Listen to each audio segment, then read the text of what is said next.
Good evening. It is July 19th. We are starting the meeting here at 6:35 of the Platting Board, and we'll start with roll call, please. Don Porter, Present? Jana Weltzing. Present. Ryan Morman. Present. Zach Young. Tom Gould. Present. Sam Laffey. Present. Stacy Wessel. Present. Brandy Pennington. Jessica Smith. Present. You have a quorum. Thank you. Thank you very much.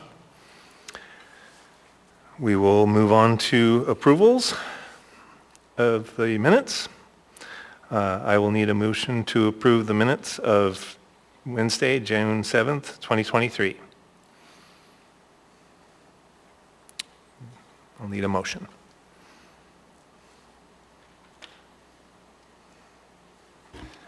I can make the motion. This is Jana. My thing's not letting me. It's coming. Oh, She's working on it. All right.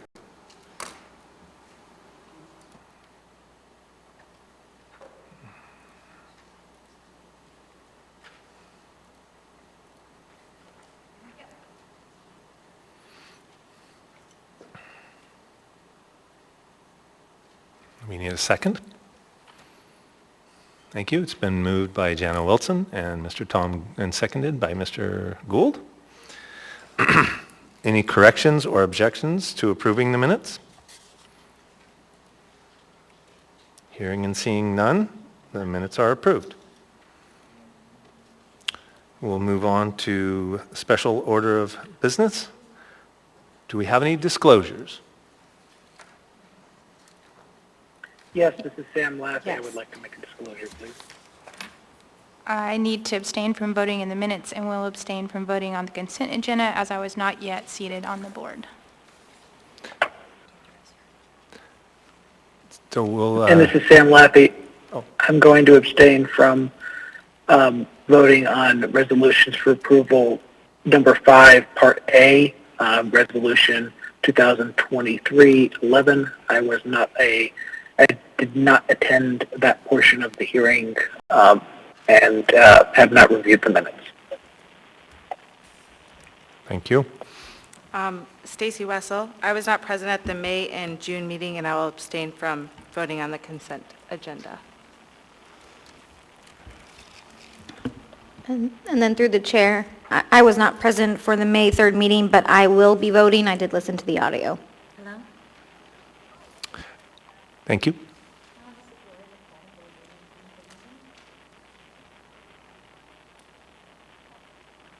Give us 1 minute. We're taking a pause. Sure.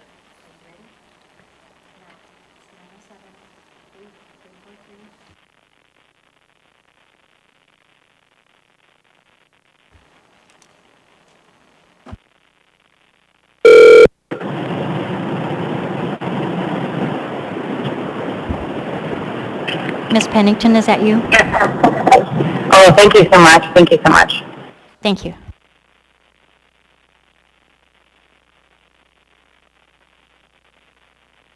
So I'll put it on the record that Ms. Brandy Pennington has joined the meeting at 6:38. So she is here on the phone. Thank you. All right.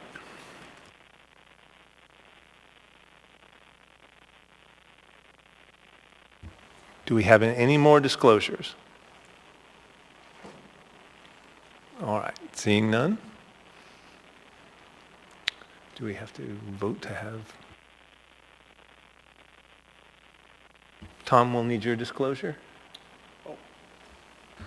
Yeah, I wasn't here for the last meeting, so I will abstain from voting on number 2023-12 resolution.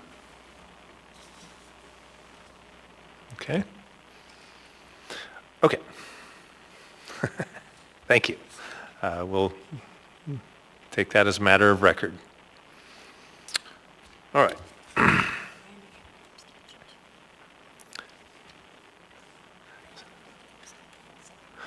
Okay, so Ms. Pennington, Brandy, we'll need you to abstain from the consent agenda, correct? Or Resolution 12 on, yes, 2023-012. Just if you'll put it on the record that you'll abstain for that. I abstain. And then, yeah, she did. Okay. All right. So, all right. Are we ready? So, I will need a motion to approve the consent agenda, please. Oh, sorry. Oh, we have to we'll need to read the informational items for the record. And the informational items are the abbreviated plat action summaries for 6/12/23, 6/19/23, and 6/26/23. So those are read into the record as informational items.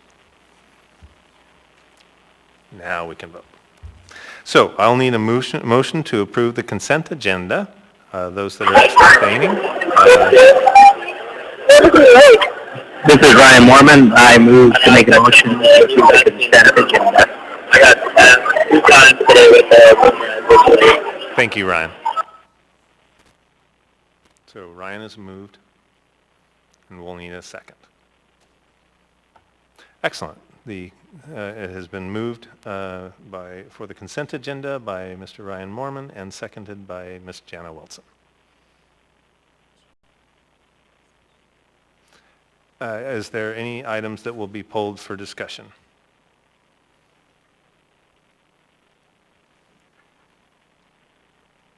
Hearing and seeing none, there won't be any items. Oh.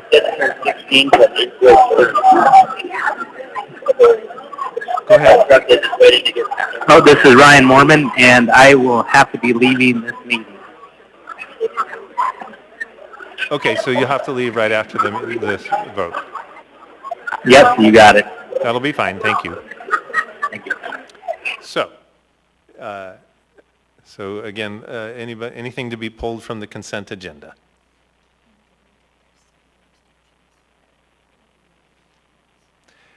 And there are so many abstentions that those that abstain for the different parts of the consent agenda will be noted in the record. All right. Hearing and seeing none for being pulled, please vote. Oh. Okay. If there are no objections, it will be approved. Very good. Yes. Excellent. We got through that. Thank you. Thank you for your patience. All right. We have no old business, so we will be moving on to new business. I will read in the public process.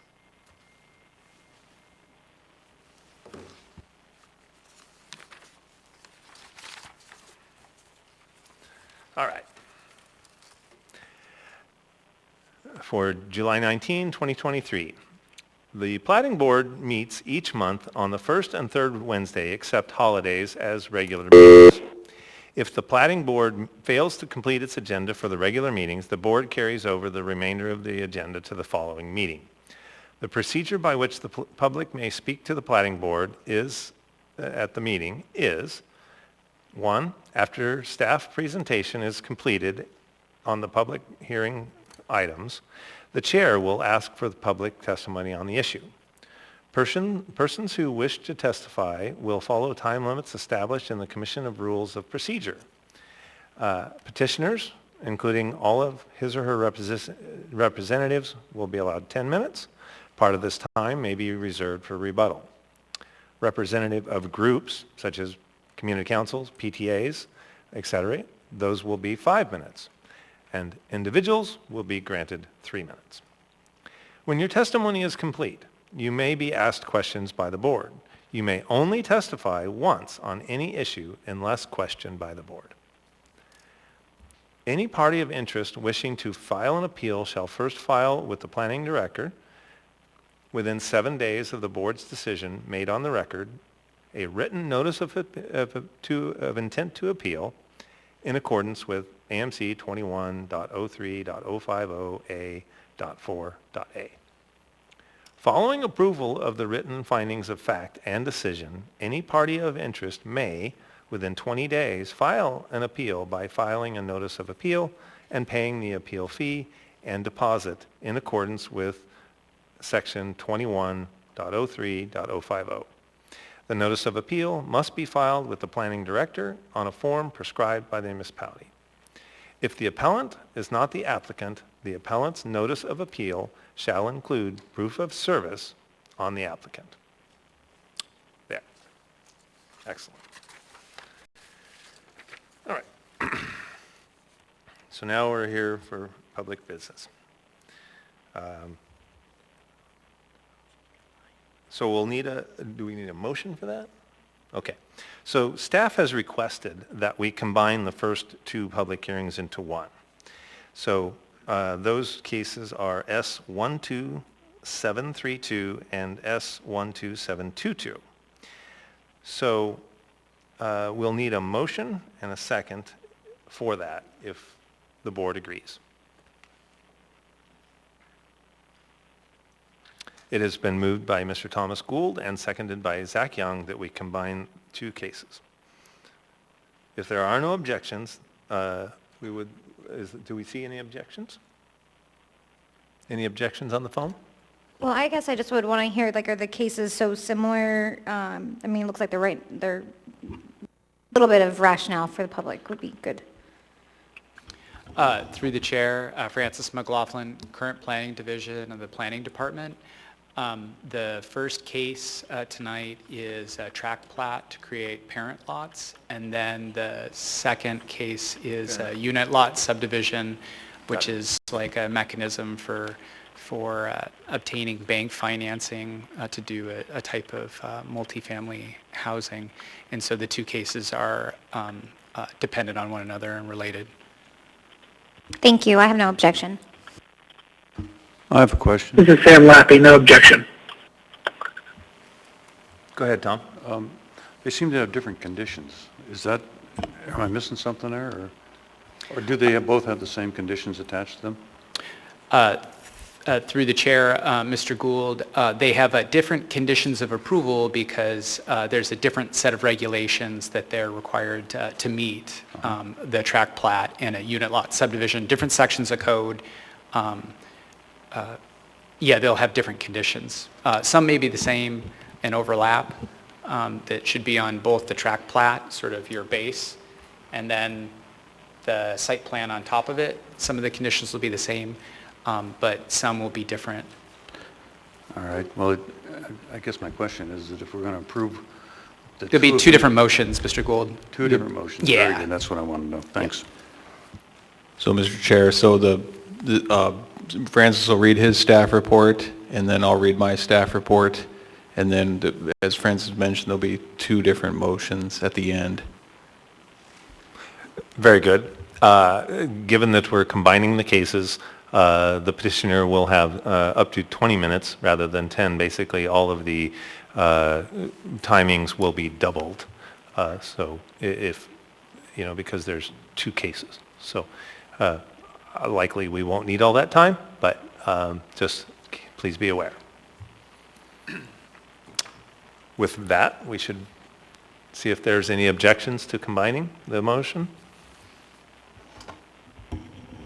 Seeing no objections, the motion is approved to combine the two cases. Great, thank you. Thank you all for bearing with us on this. All right. So, staff, would you give us your presentation, please? Thank you, Mr. Chair. So the first case tonight is F1A, Base Camp 907 subdivision, parent lots 1A through 7A, and tracks 1, 2, 3, A and B. The preliminary plat can be found in the packet on page 26, unless you unroll the big preliminary plat poster size piece of paper. You can find a shrink of it on page 26 of your packet. The petitioner is requesting to subdivide one lot into 7 parent lots and 5 tracts.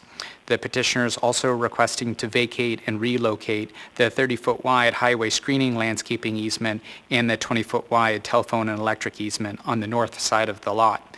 In a separate case, the petitioner is requesting approval of a unit lot subdivision of each of the 7 parent lots, which will be developed into townhomes. Tracks 1, 2, and 3 will be open space tracks. Tracks A and B will provide access from parent lots 4A, 5A, 6A, and 7A to a new internal street, Ventura Place, connecting Whisperwood Park Drive to Boundary.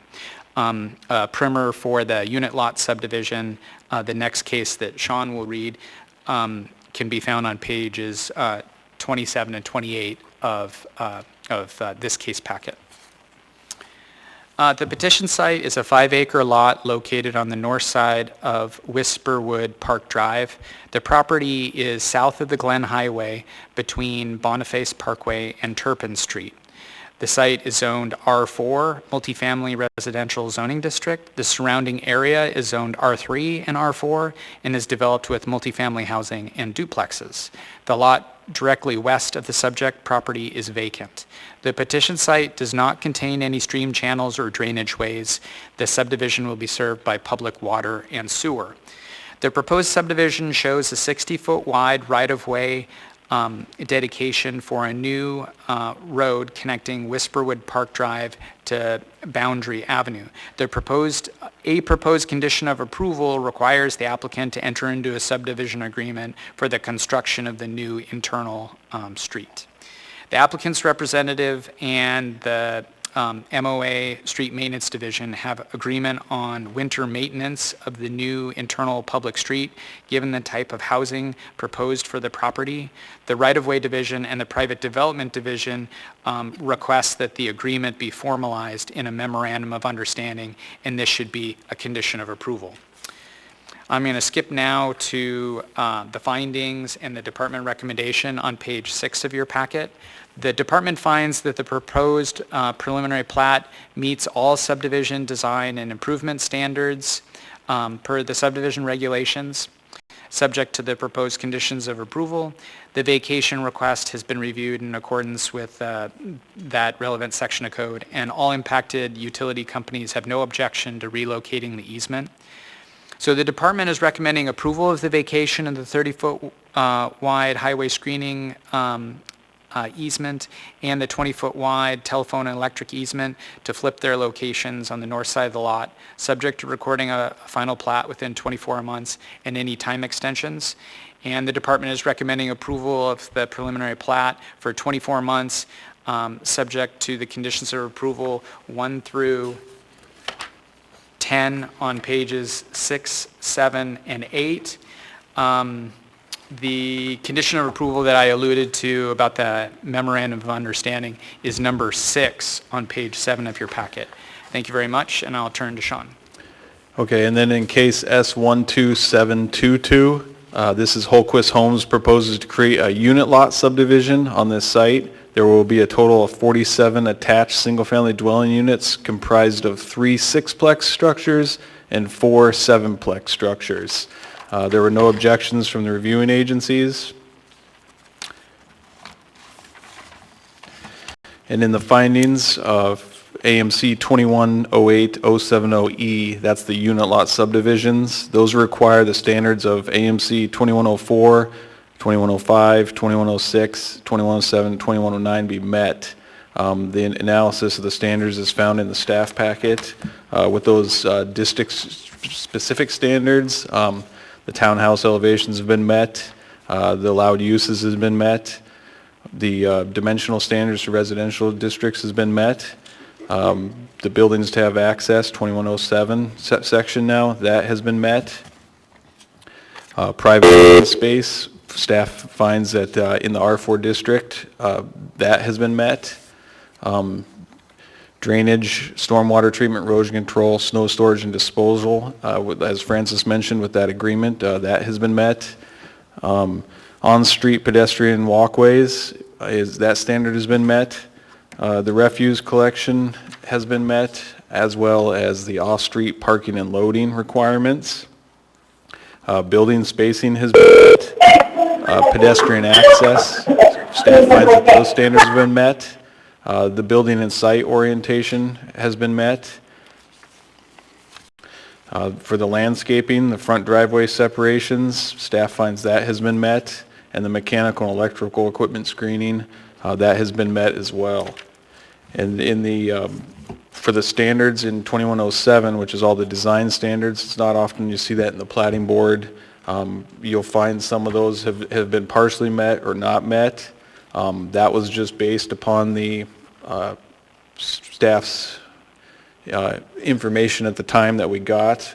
It's usually all there. We just need it called out in more of a detailed sign. And since then, I have met with the petitioner has came down with revised drawings that just call out everything that's needed, and we've gone through there. Each one of those standards, such as limited front garage width for townhouses, sidewalks, site enhancement landscaping, some of the other individual menu items that they have to choose from. All those can be met. It's just details that needed to be provided, such as wall area calculations per windows. Oftentimes, the platting board hasn't seen a unit lot subdivision. Before the code change, they were allowed to do 8 unit lots, and this was just handled through a short plat. In fact, S4 was one of the first ones to do that, and the conditions that they received in that short plat are pretty much identical. You'll see a lot of those conditions found in the staff packet. However, those are all just in their building plan design that they just needed to detail out a little bit more, and they have since done that. So staff finds that the unit lot subdivision, we recommend approval, subject to the conditions found on page 21 through 25 of the staff packet. I would like to make one additional note through the clerk there. I would like to add a 22, and what that's going to read is resolve plat note 14E with the traffic engineer. So that plat note there, the driveway width shall be a minimum of 12 feet wide and a maximum width not to exceed 50% of the proposed unit lot frontage width shown on the plat. They're still negotiating that with the municipal traffic engineer. They have to provide a little bit of detailed analysis and driveway design to kind of, we're just going to allow them to work that out with, the resolve comment will allow them to work that out with the municipal traffic engineer. They were close, however, he went on vacation, so he wasn't able to get to it before this meeting. So once before, I guess, so Francis is, just to reiterate, his plat that on his case that you're going to be voting on, that basically sets what we call parent lots, which are just the overall large tracts and lots, and then the unit lot subdivision is going to subdivide those out into the 47 individual lots for this. And as I said before, all the design standards, they'll be able to be met, and so same with the landscaping. Other than that, staff recommends approval. I can answer any questions if you have any. I have one question. This would be for the first case, S12732. It stated that the MOA, that the petitioner or the applicant proposes to vacate and relocate the existing 30-foot highway screening easement and the 20-foot T&E easement. However, on the plat, it just shows the dedication of a 20-foot highway screening easement. Is that a misplat or? Yes, thank you, Ms. Wessel. That is correct. The reason why the highway screening landscaping is not being dedicated is because since the adoption of the new code, landscape easements are not being dedicated with plats. You won't see them proposed on plats because they're just required by the zoning. And the reason why that change was made is because with the new code, the landscape requirements are different than the old code. So that if we dedicate a 30-foot wide easement, but then the new code has different rules than the previous code and allows them to reduce it to 20 feet if they build a fence and all the rest. It's that when the rules changed, but we had all these easements on plats, then it makes it more complicated to administer, less flexible for the property owner, and we expect, codes could change over time too. So it's just the way it should look on the plat. It's correct in our common procedure under our current regulations. Thanks.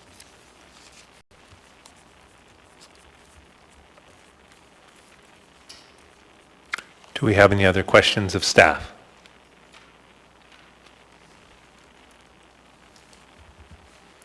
All right.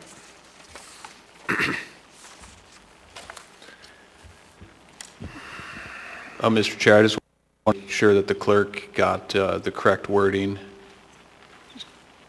for condition 22. I wrote it down as resolve plat note 14E with the traffic engineer. Yep. Item 22. Okay, thank you.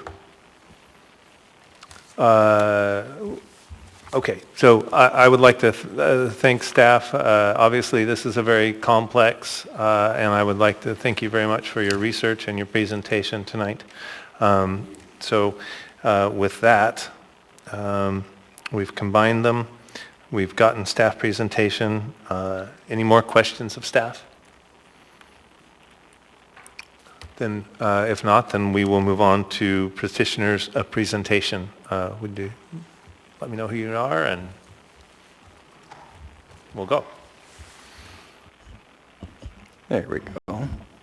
Good evening, Chairman, members of the board, planning staff. My name is Craig Bennett, and that's B-E-N-N-E-T-T with S4 Group.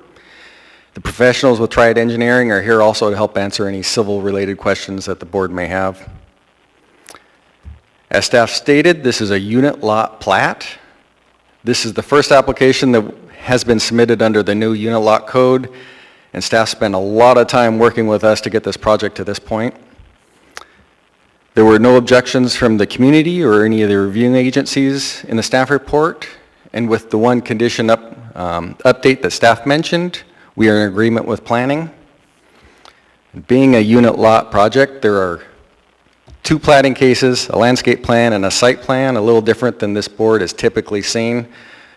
Quite a large packet, but these buildings are 6 and 7 plexes. Each unit will be on its own separate lot.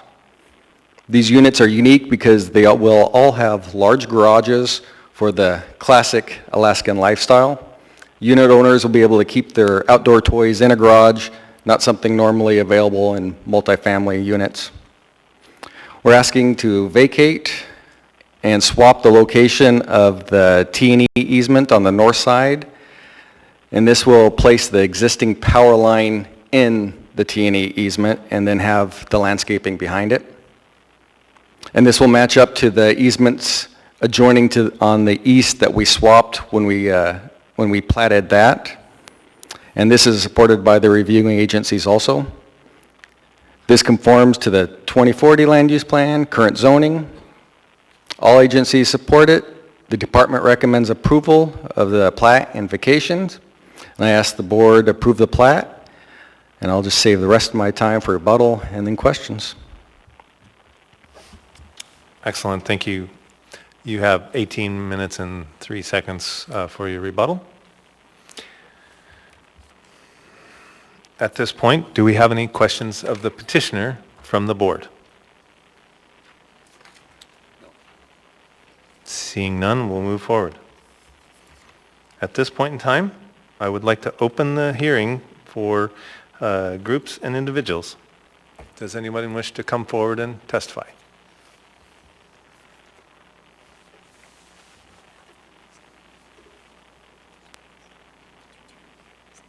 They're going to call in.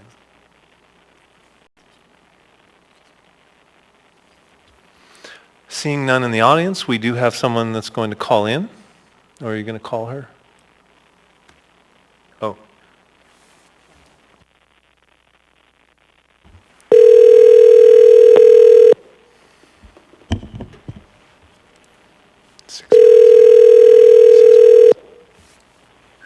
Hello?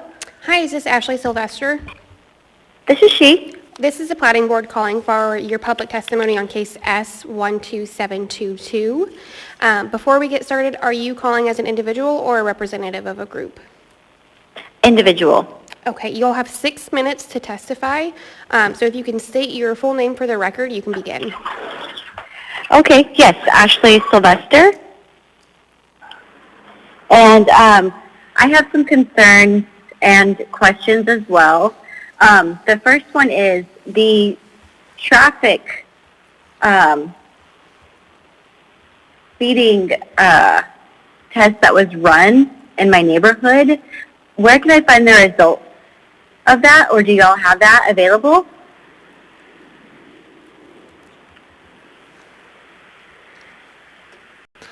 So this is the chair. So you were asking about the traffic? Could you maybe Yeah, state? they had, traffic management had the, their speed wires set up Speed- about a month ago. Oh. Well, we're not set up for questions per se. If you could just Okay. state your concerns and then we'll address them. Okay, During the perfect, rebuttal. thank you. So maybe just Okay. state your concern one more time and we'll go there. Okay, well, my concern is with the speeding and congestion in the neighborhood. I'm opposed to the making of 47 lots. Because of the speeding and the illegal street parking, I feel it will be too congested, especially when the snow piles up like it did last winter. There's also an issue of children waiting at bus stops. And so if we have more homes in the area, there's going to be more children, more traffic, and the pedestrian safety as well is in question. And also, are the schools going to be able to handle the influx of dozens of families with school children? And then property taxes, are they going to be increased? And what is going to be the value of the property for us current homeowners? Is that going to be increased or decreased? So during the rebuttal, hopefully the appellant will address these concerns and the board will consider both your concerns and the rebuttal. Okay, thank you. Anything else?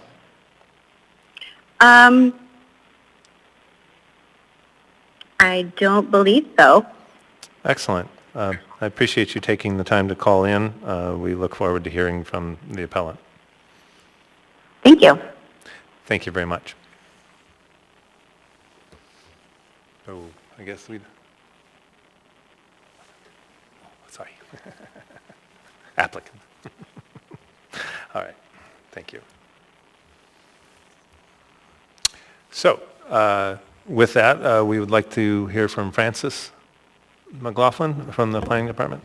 Thank you, Mr. Chair. Just as an attempt to address some of the specific questions that were raised by public testimony, on page 122 of your packets are the agency comments from the Municipal Traffic Engineering Division. So the Municipal Traffic Engineer is saying, traffic engineering recommends approval of the platting action with the following comments. And it just notes that it has that this subdivision will have direct access onto Boundary, which is a frontage road to the Glen Highway. So they'll have full access to turn either left to go east, to go west, or right to go east. And so they won't necessarily be driving out onto Whisperwood Park Drive, but nevertheless, Whisperwood Park Drive is, while it acts as a neighborhood collector and it's really just a local road, it is, designed for the type of multifamily housing in the area. I think that, the comments that the member of the public made are totally valid. There's a lot of housing in that area and more housing to come. And that's fair. And the traffic engineer has the right to require a traffic impact analysis with any development under the old zoning code only certain actions triggered a traffic impact analysis, but the traffic engineer has the ability to initiate one or require one of the developer with any development permit that comes in. And they've not asked for that. The traffic engineer has no concerns about the adequacy of existing streets, and of course this subdivision will be building a brand new street. Let's see, in regards to the schools, the Anchorage School District has a demographer on staff who regularly talks to the planning department prior to publishing their 5-year capital, I forget the name of the document that they produce, but the school district takes into account multifamily residentially zoned areas and any rezones that occur to try and project where they will make their zoning boundaries for each school, having to do with whether or not they have adequate facilities for schooling kids and stuff. In terms of property values, this platting action really is sort of separate and apart from any sort of question about property values, because subdividing property is rather prescriptive. If they can meet the subdivision regulations, then it should be approved. The only real discretionary thing going on is, should the easement be vacated? That's a request that is a discretionary review. And, in this case, utilities and reviewing agencies in the planning department are recommending approval. I hope that spoke to some of the questions that the public raised. Thanks. Thank you very much for your additional information. So, do we have any other public testimony? We would like to hear rebuttal from the applicant, please.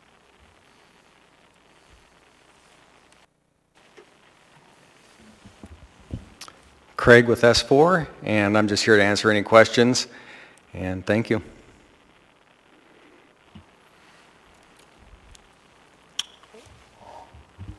I just wanted to ask a question. I think you had several community engagement meetings, correct? Correct. We met with the community council prior to our flyer mail out, spoke to them, and then did a flyer mail out and had a web meeting. And was there any concerns raised about overloading the schools or anything like that? There wasn't a single concern at the community council meeting. They just said thank you, and that was it. Okay, great. Thank you. Any other questions from the board? I'm sorry, did you say questions from the board?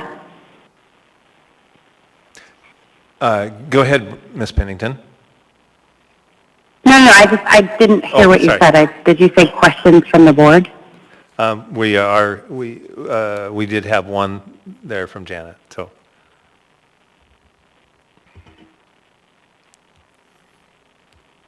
Any others? I don't have a question. This is Brandy Pennington. I just wanted to sort of piggyback on that question about the school district. Based on my limited knowledge of this project and the information, well, I guess it's fairly extensive for the information that was provided through the packet. Thank you, Craig, for putting it together. I don't think the demographic here is going to put any additional burden on the school district. The demographic appears to be different from one that would have children, like the 5 you probably hear in my background. So if I can bring the woman who testified any reasonable assurance on that end, I'd like to.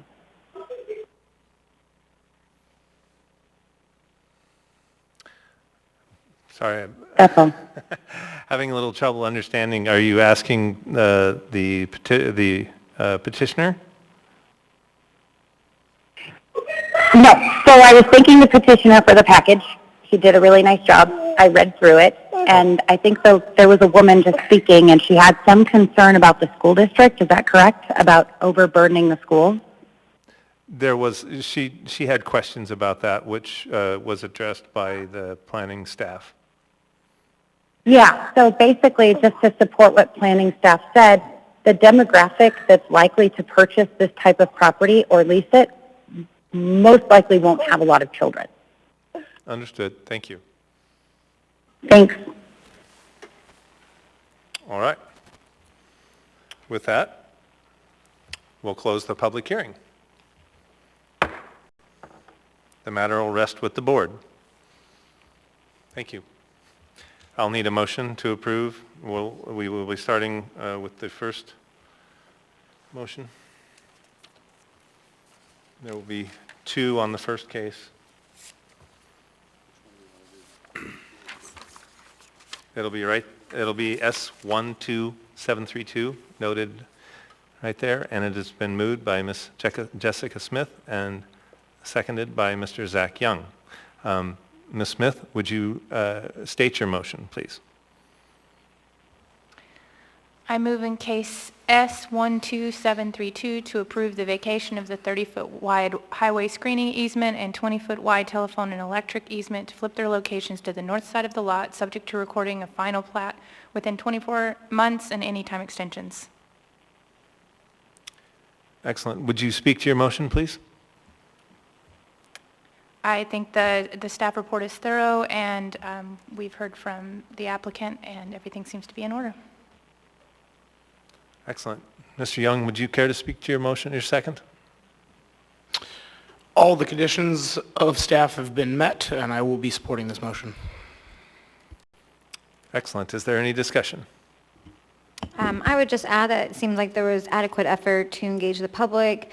There didn't seem to be any negative concerns from the reviewing agencies about this particular request, and I will be supporting this motion.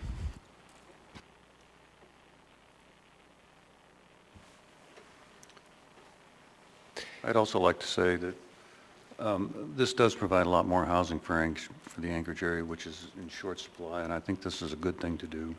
I'll support this. You're still red. Thank you.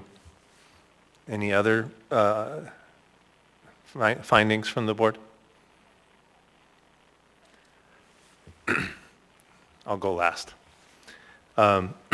I believe I would like to point that the planning staff has gone to what's to be a very detailed effort to follow the code in this situation. There's a lot of things that have to be considered. There's a lot of code that has to be reviewed, and the applicant also appears to have gone to a significant amount of work to meet the code. There's a lot of detail in this packet, which has been reviewed, and they even followed up afterwards for the things that were not met.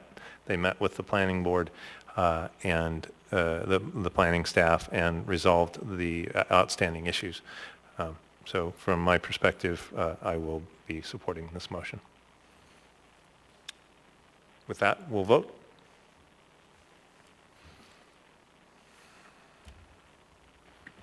Mr. This Lappy? is Sam Lappy. I will vote in affirmative. Ms. Pennington, how do you vote? In support. Thank you. Okay.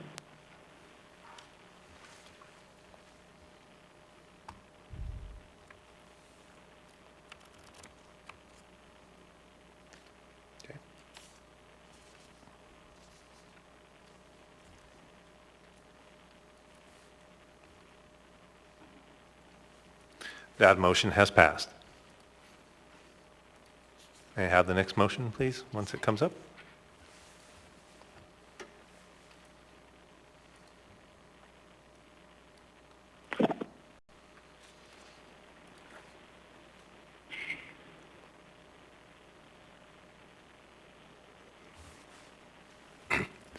The motion has been moved by Mr. Zach Young and seconded by Ms. Jana Wilson. Mr. Young, would you state your motion, please? I move in case S12732 to approve the plat for 24 months, subject to the conditions shown on pages 6 through 8 of the staff report, with the addition of condition 22 to read resolve plat note 14E with traffic engineering. So we're a little out of order. A little bit. I am. Do we want He to, could just restate his motion here. Let me fix it here. you want to just go with it? Sean, the extra plat note one, that's on the next case, right? Correct. Okay, so Zach, can you restate your motion? Oh. I move in case S12732 to approve the plat for 24 months, subject to the conditions shown on page 6 through 8 of the staff report. Excellent. And would you care to speak to your motion, please? Yes, as previously stated, all conditions have been met, and we should move to approve this motion. I will be in support of it. Ms. Welton, would you care to speak to your motion?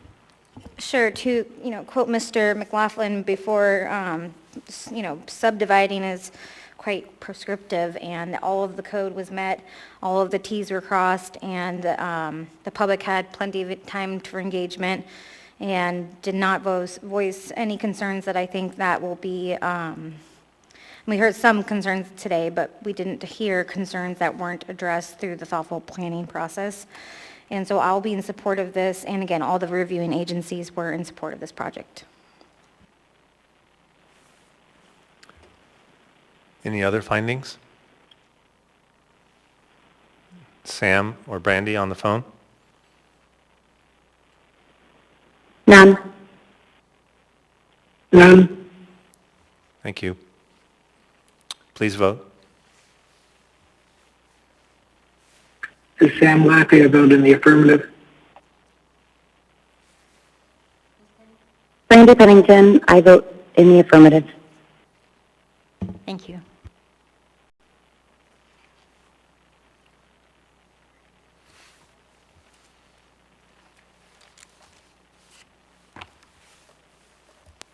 That motion has passed.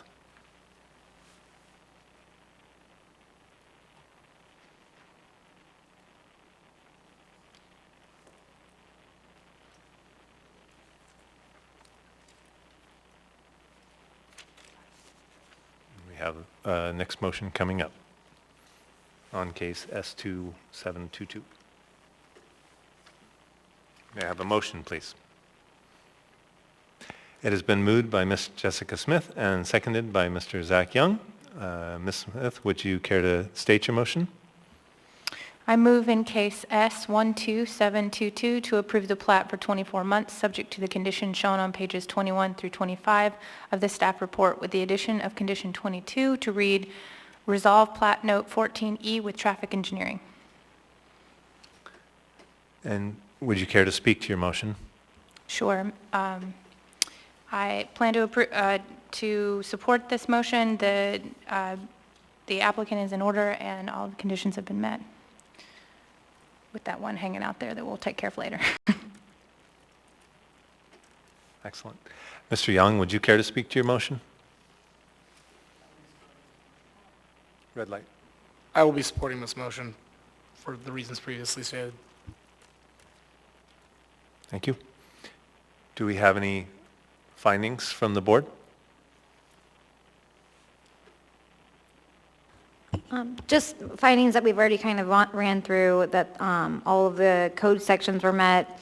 The planning staff worked thoroughly with the applicant to make sure that all of the new code that's going into effect is going to be reflected properly on the plat. The community council was engaged, the community was engaged, and this does serve a very valid purpose of providing more housing units for Anchorage, which we do desperately need, even though that's out of our purview for consideration, but I think it's very important to note. Excellent. Anyone else? Thank you. Please vote.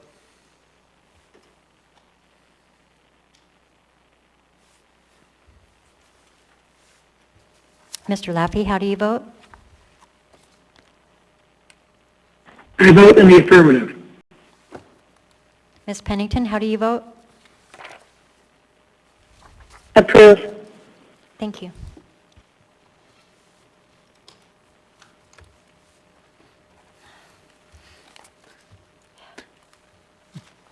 That motion has passed. I would like to thank everybody for their patience with the process. We will move on to next case.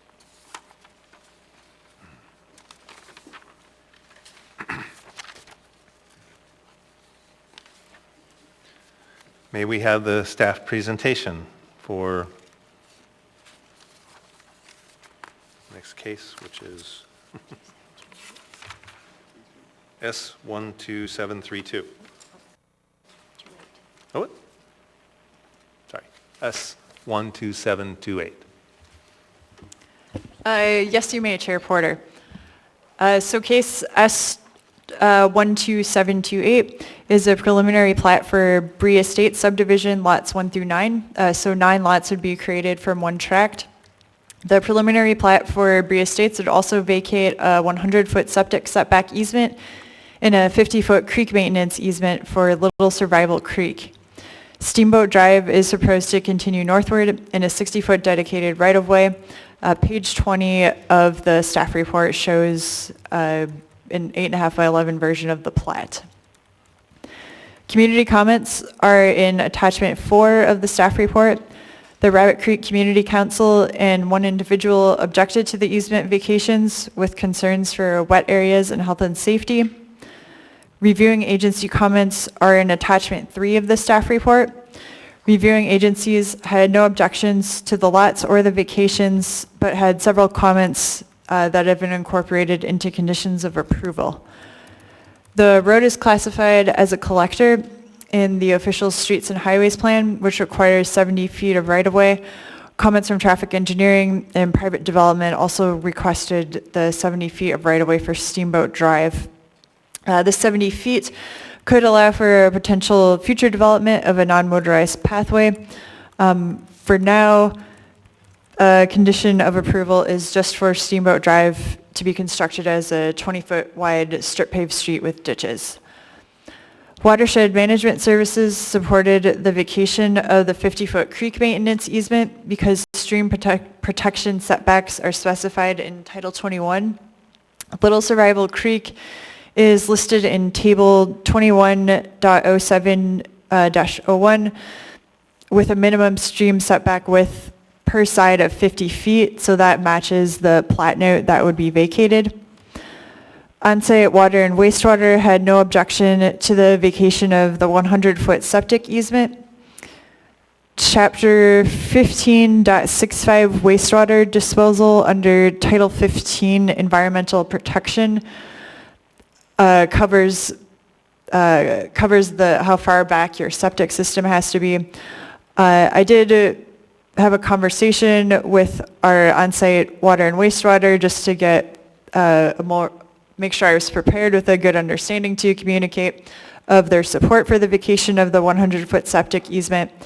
So Title 15 requires the separation of septic of 100 feet to the surface water, but this is measured along the path which overflowing wastewater would travel. This may be different from the crowfly's distance. The parent plat is from 1983, and are some more advanced septic treatment systems that may also be placed closer than 100 feet with today's code requirements. The recommendation from staff is to approve the request to vacate the 100-foot septic easement and the 50-foot creek maintenance easement as they meet the approval criteria in Title 21. The department finds that the proposed plat meets all subdivision design and improvement standards in Anchorage Municipal Code 21.08 subdivision standards, subject to the proposed conditions of approval A, B, and C, with the following recommended amendments, and that is to strike "and any wetlands" from approval condition C7, as wetlands are not required to be shown or typically shown on plats. I also had a conversation with our surveyor, and they don't want the wetlands to be shown on plats. And second, to strike a proposed subdivision with more than 5 lots requires an aquifer test performed by a hydrogeologist from approval condition C8AI as it references old code. Those recommendations and the conditions are on pages 7 through 9 of the staff report. Thank you.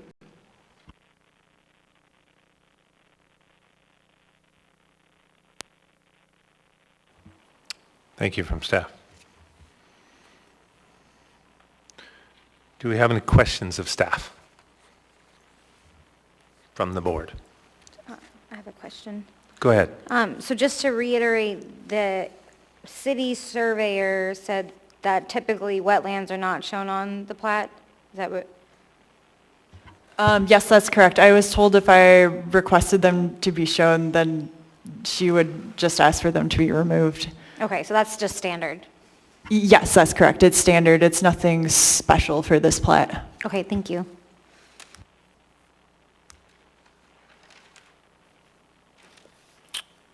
Any other questions of staff from the board?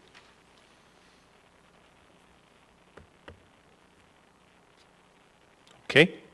May we have petitioner's presentation, please?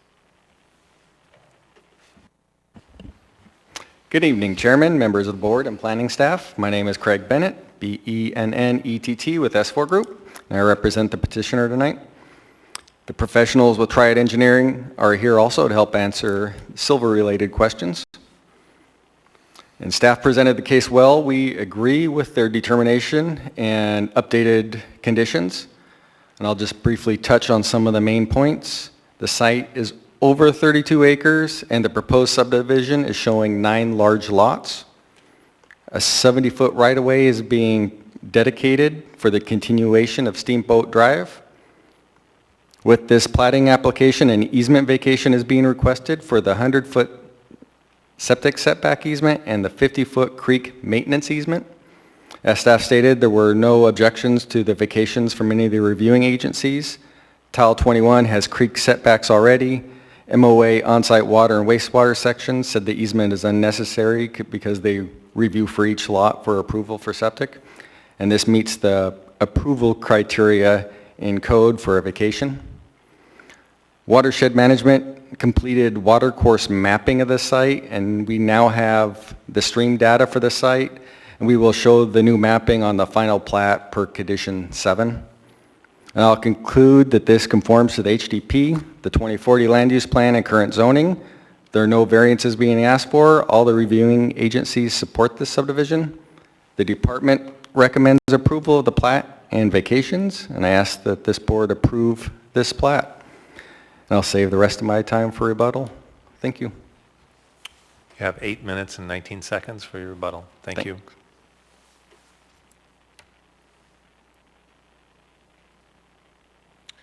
Do we have any questions of the petitioner from the board?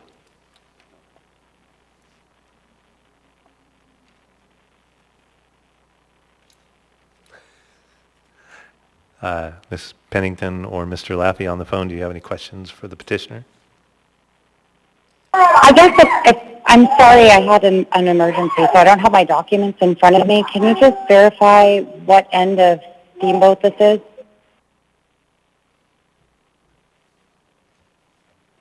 Which end of Steamboat?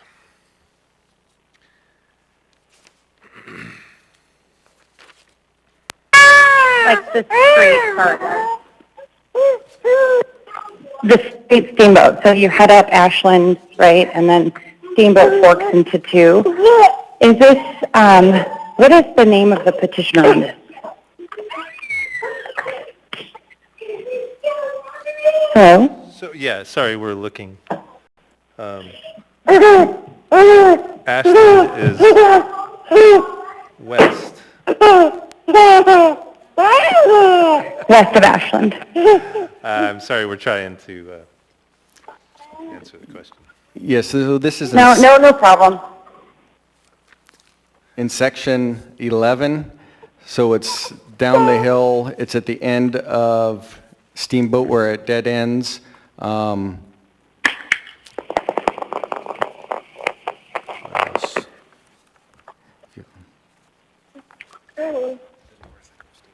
Yeah, just the north end of Steamboat.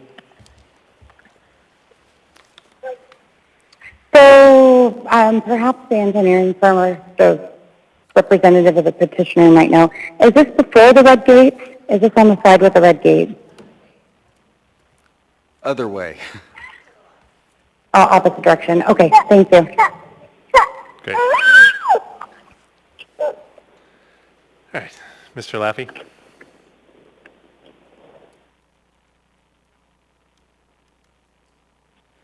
No questions. Thank you. All right. All right. So we've had those. We would open the public hearing.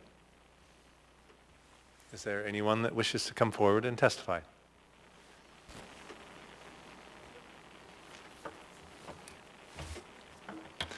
We have several people on the phone. We don't have anybody in the audience, so let's start with the first on the list.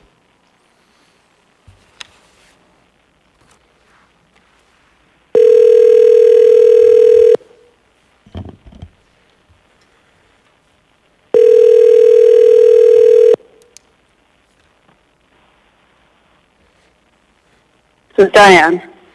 Hi, Ms. Holmes. This is the Platting Board calling for your public testimony in case S12728. Are you representing yourself or a group? Myself today. Okay, you'll have 3 minutes to provide your testimony. If you could state your full name for the record, you can begin. Thanks. This is Diane Holmes, and I don't have a lot of cell service where I'm at, so I hope I won't get cut off. But I wanted to say that in all the decades that I've been commenting on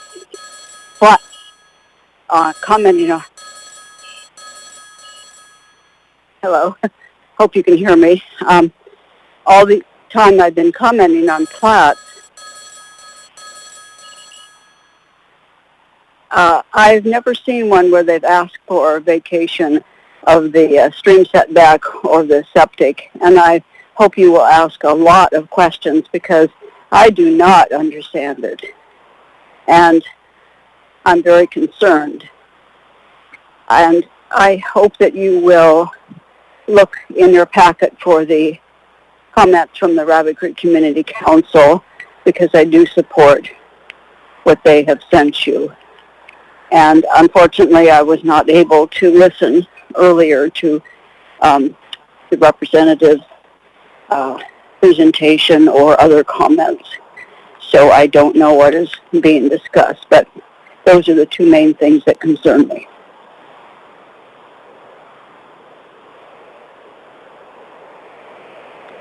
Hello? Thank you, Ms. Holmes. Thank you. Bye-bye. Okay, we'll take your comments under advisement. Thank you. Goodbye.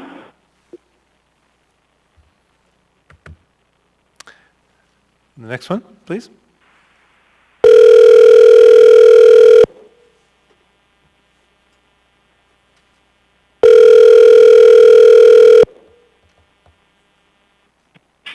This is Wes. Hi, this is the Platting Board calling for your public testimony on case S12728. Are you calling as an individual or a representative of a group? Individual. Okay, you'll have 3 minutes to provide your testimony. If you could state your full name for the record, you can begin. Okay.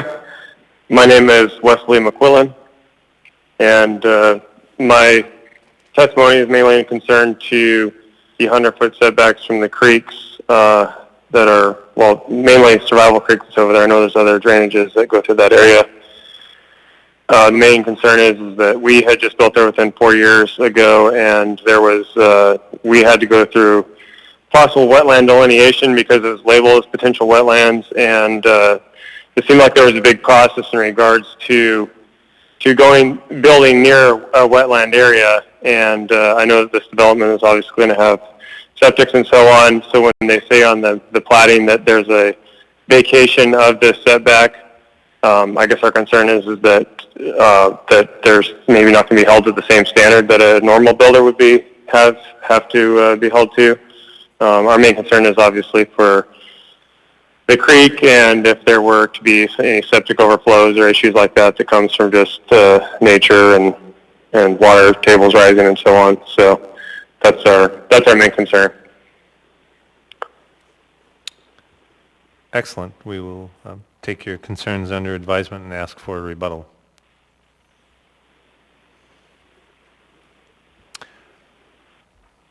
Anything else? We do have one more. Oh, one more, please. Thank you.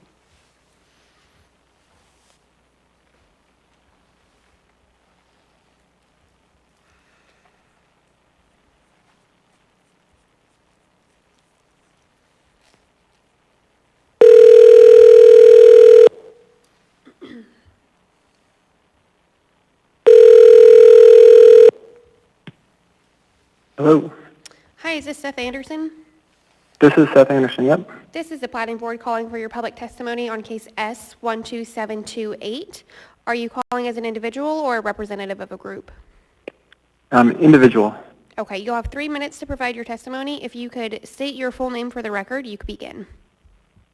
Okay, my name is Seth Anderson, and my wife and I, we live just south of the proposed subdivision.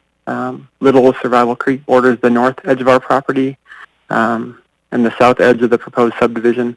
And I'm just calling in today to speak to the value of the stream and just request that the proposed subdivision be developed in a way that would protect the property streams and the wetlands that feed Little Survival Creek. As for the stream's value, my kids play in it, my wife and I and other neighbors enjoy it, animals use it as a water source and as a travel corridor. And my concern is that there's just potential for damage to the quality of the stream if residential septic systems are installed without careful consideration of proximity to the property streams and wetlands. The lower two-thirds, or approximately 20 acres of the property, is identified on the municipality's wetland mapper as a potential wetland. I understand scientists have been out this summer to evaluate the property's wetlands, and I'm curious if a full wetland delineation was required. And if so, will those results be made public to guide and inform the development, including the placement and locating residential septic systems?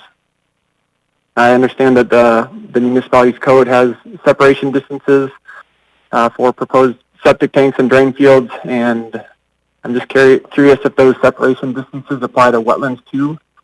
I've looked into what the DEC requires, and Article 4.2 of their on-site wastewater system installation manual includes in their definition of surface water the mean annual high water level of a lake, river, stream, spring, slough, swamp, bog, or marsh. So they have a pretty broad definition of surface water, and it just seems to me that understanding where the property's wetlands are and how they relate to the various streams that pass through the property would be critical to adequately protecting the quality of Little Survival Creek from development and proposed septic systems for all the downstream residents and wildlife that use it. Thank you. Excellent. We will take your concerns under advisement and listen for rebuttal to them. Okay, thank you very much. Appreciate it. Thank you. That concludes phone testimony. Thank you very much. So we would like a rebuttal from the, we don't have any more testimony, so we'd like to hear from the petitioner, please. Can I ask a staff question first? Oh, go ahead. Sorry, one sec. Sorry. On page 3, under MOA Watershed Management Services, number 2, it says that they support the vacation of the 50-foot creek maintenance easement because it does not follow the actual location of Little Survival Creek. Can you speak to that? So does that mean like it's not close to the creek and it's in a different location? And then it seems like it's going to be addressed because there's going to be a plat note of where the streams are actually located, and then any setbacks are under AMC 2107020. So am I reading that to understand that's kind of addressing the concern of the setback from the 50-foot? If you could speak to that, that would be great. Yes, Member Welton, that is correct. So there's the table mentioned in Title 21 that has the 50-foot setback from the creek. So I guess the way I think about it is code has the 50-foot setback from the creek, whereas this easement is a 50-foot setback from the lot line. And so that's why I put that comment in there. I believe it may have also been in the written comments from Watershed Management. I have to flip through my packet just to double check that, if it was either something that was in their written comments or that was spoken to me. But yes, the difference is the setback wording from the creek versus the current where it says from the lot line. So but essentially, there is some kind of setback, but it'll be from the stream's actual location under the code provision, correct? Yes, that's correct. Okay, and then second question, Mr. Anderson's testimony about the broad definition of surface water got me thinking, what is the definition of surface water?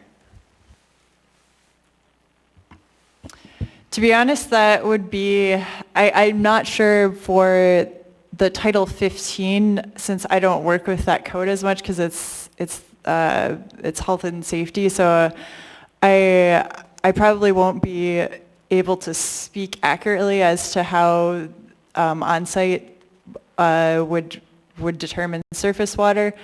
I guess it's the same where now there's this easement from the lot line, that's the 100-foot setback, whereas it would point to Title 21, and the rationale from the department's perspective is this plat is from 1983, and there's been advances in septic treatments, and then also the way that they measure their 100 feet is it's not this as the crow flies, it's the way the water flows. So, oh, go ahead. So essentially, the setback will still exist. It'll just be per the code that's specific at the time of the development, correct? Yes, that is correct. Thank you. Excellent. Any other questions of staff? Great. Could we have your rebuttal, please? Yes, Craig with S4.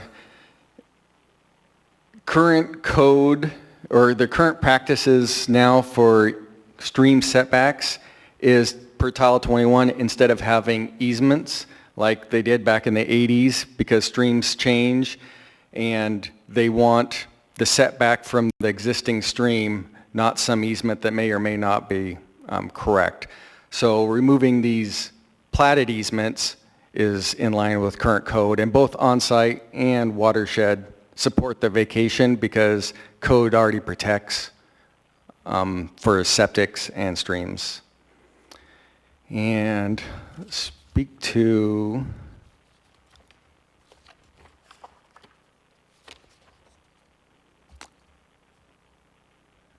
the second caller mentioned something to the effect about vacation of easements to the south, and this plat only affects the easements on the property, does not affect any easements off the property or setbacks off the property. And with that, I'll see if I can answer any questions. Just a couple of quick clarifiers to make sure everyone's concerns were addressed. So our understanding right now is that the easements that were created at the time of this plat are to be removed, but that is not a removal of any setbacks that exist around flowing water code and setbacks that are required from the stream. The reason we're vacating these easements is because the stream has changed and it no longer makes sense to keep an easement in place that does not reflect the accurate location of the stream as it is now, correct? Through the chair, correct. Okay, thank you.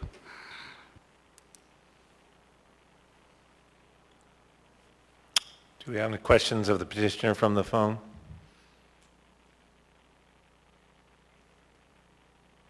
None. Thank you, though, Mr. Chair.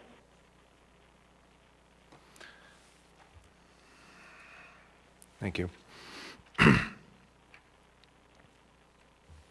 Give me 1 second, please.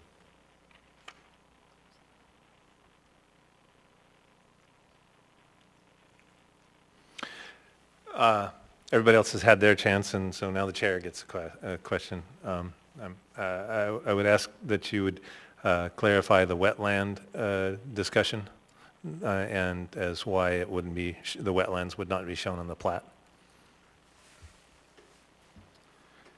Yes, sir. Why wetlands aren't shown on plats?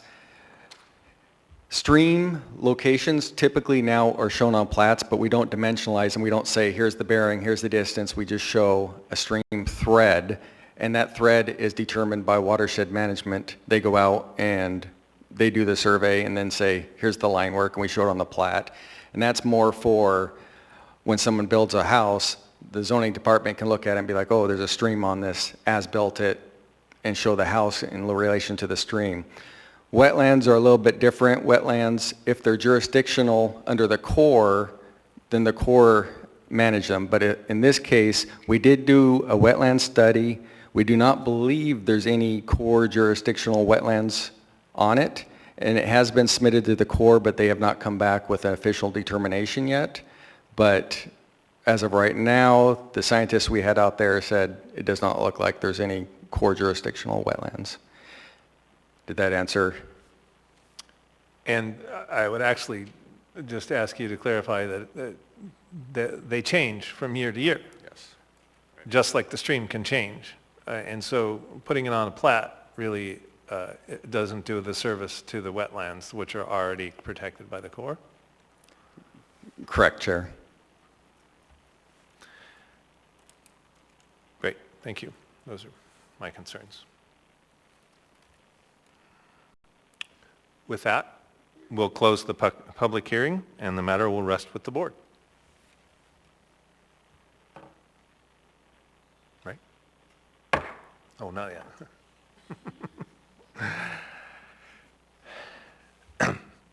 It's been moved by Mr. Young and seconded by Ms. Smith. Mr. Young, would you state your motion, please? Yes. I move in case S12728 to approve the vacation of the 100-foot septic easement subject to the recording of a final plat within 24 months and any time extensions. Would you care to speak to your motion, please? Considering that the evidence that it should be removed and all the requirements have been met, I will be supporting this motion. Excellent. Ms. Smith, would you care to speak to your motion? Similar, I will be supporting this motion because it's kind of a superfluous easement at this point, and our current code takes care of these other setbacks and necessary things that we need to do to make sure the septic is not around that surface water. So we're good to go. Do we have any further findings? I guess I just would want to further piggyback on Ms. Smith's comment. You know, the platting board and the developers are not saying we're removing these and putting septics right next to a stream. The issue is that it's governed by a code that is determined at the time of development.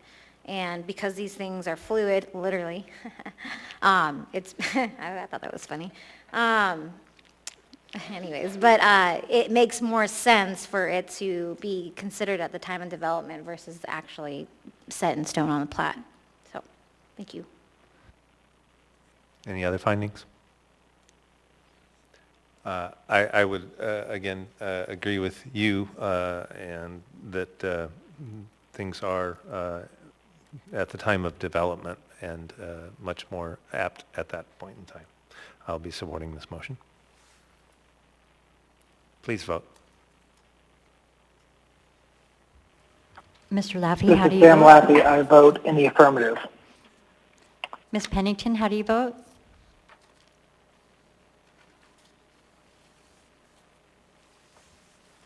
Ms. Pennington, how do you vote? In support. Thank you. In support.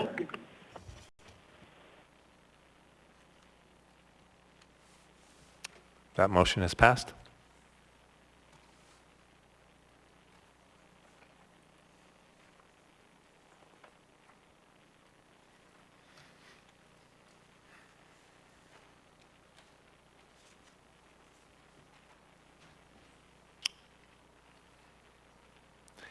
We have a motion moved by Mr. Young and seconded by Ms. Smith. Mr. Young, would you care to state your motion? I move in case S12728 to approve the vacation of a 50-foot creek maintenance easement, subject to the recording of a final plat within 24 months and any time extensions. Would you like to speak to your motion? For the reasons previously stated, I will be supporting this motion. Ms. Smith, would you like to speak to your motion? Sure. I'll be supporting this motion because removal of the 50-foot creek maintenance easement just updates this plat to current code, and it does not, just to be clear, there's still a setback. It's just going to be on a plat note, and it'll still be there. We just don't want that easement on a plat where there's no stream existing anymore. Any other findings? Please vote.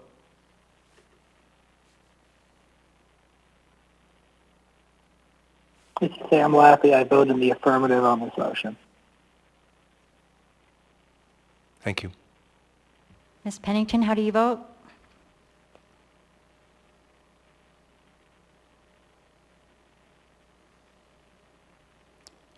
Ms. Pennington, how do you vote? Affirmative. Thank you.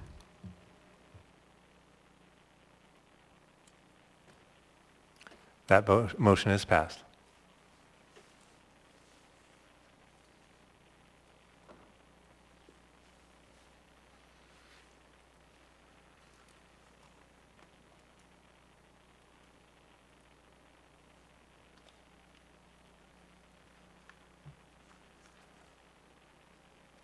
We have one final motion.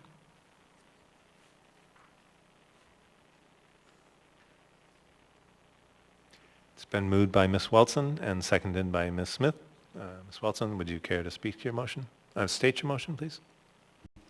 Sure, thank you. Through the chair, I move in case number S12728 to approve the plat for 24 months, subject to the conditions shown on pages 8 and 9 of the staff report, with the language, quote, any wetlands to be stricken from conditions 7C, and the language, quote, a proposed subdivision with more than 5 lots requires an aquifer test performed by a hydrologist to be stricken from conditions C8AI. Excellent. And would you care to speak to your motion, please? Sure. It seems like there's, some concern from a couple community members about the motions we've previously made and the vacation of the easements, and that seemed to be the general objection to overall support of this plat. And I think we've kind of gone through the rationale for removing those.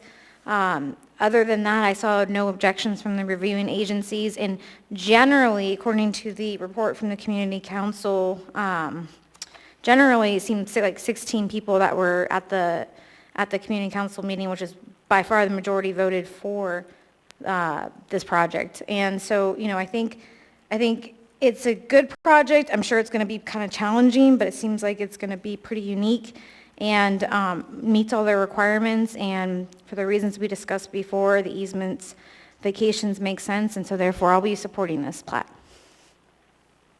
Thank you. Any other findings? Or actually, Ms. Smith, do you want to speak to your motion, please?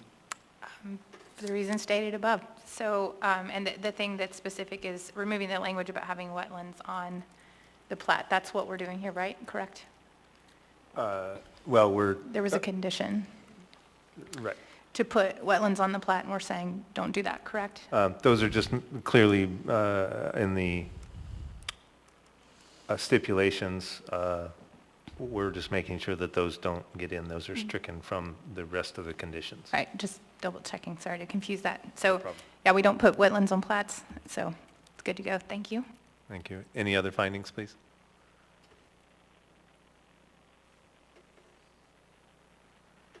Seeing none, please vote.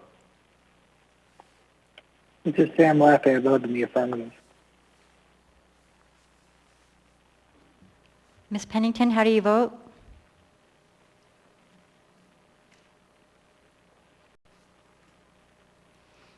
In favor. Thank you.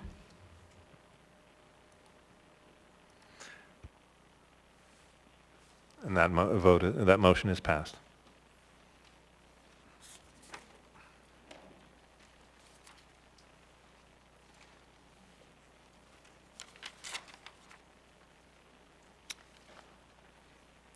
Okay. Moving on to case S12733. May we have staff report, please? Thank you, Chair. This is a request to subdivide one tract in lots and one tract. The preliminary plat is detailed on page 18 of this report. The petition site is approximately 30.5 acres located east of Eklutna Lake Road at the intersection of Chiles Lane and Raidman Avenue. The site is zoned CER9 and is intended for single and two-family large lot residential development. All proposed lots meet the minimum lot standards per AMC 2106060. The minimum lot size in the CER9 district is 87,120 square feet, and the minimum lot width is 180 feet. The existing structures on the site may comply with AMC Title 21 setback standards. However, a condition of approval to provide an as-built that verifies all structures are conforming and have adequate access is recommended to confirm compliance. Chiles Lane is the primary access to this subdivision. However, it appears that the road is constructed outside of the 50-foot BLM section line easement. A condition of approval to verify legal access to Chiles Lane is recommended. Dedication of a 30-foot right-of-way for Tina Street from the existing right-of-way terminus at the intersection with Rochelle Avenue to the northern property boundary, and 30-foot right-of-way for Rosehip Ridge Road along the northern property boundary are recommended conditions of this plat as shown on the preliminary plat. Tina Street is not constructed to current municipal standards, and a condition of approval is to improve Tina Street to a 20-foot strip paved road from Rochelle Avenue to the northern property boundary of the subdivision, terminating at Rosehip Ridge Road. Raymond Avenue and Rosehip Ridge Road do not require peripheral improvements at this time. Detailed agency comments are found in attachment 3. One late comment was received in support of the plat, however states concerns with the condition of periphery roads. The Planning Department recommends approval of the plat for 24 months subject to conditions 1 through 8 on page 5 through 7 of the staff report. Thank you. Thank you for your report. Do we have any questions of staff from the planning board?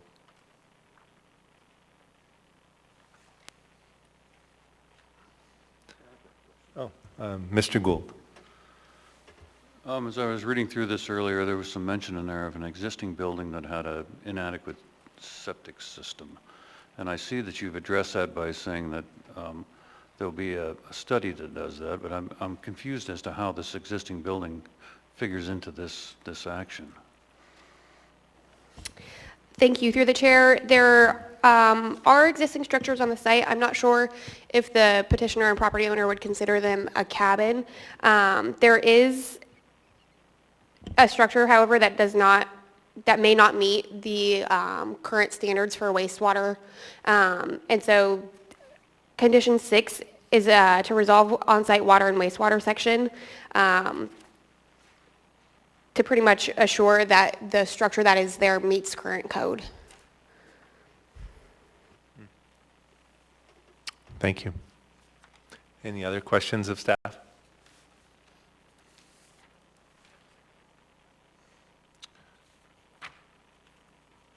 Could we have the petitioner's presentation, please?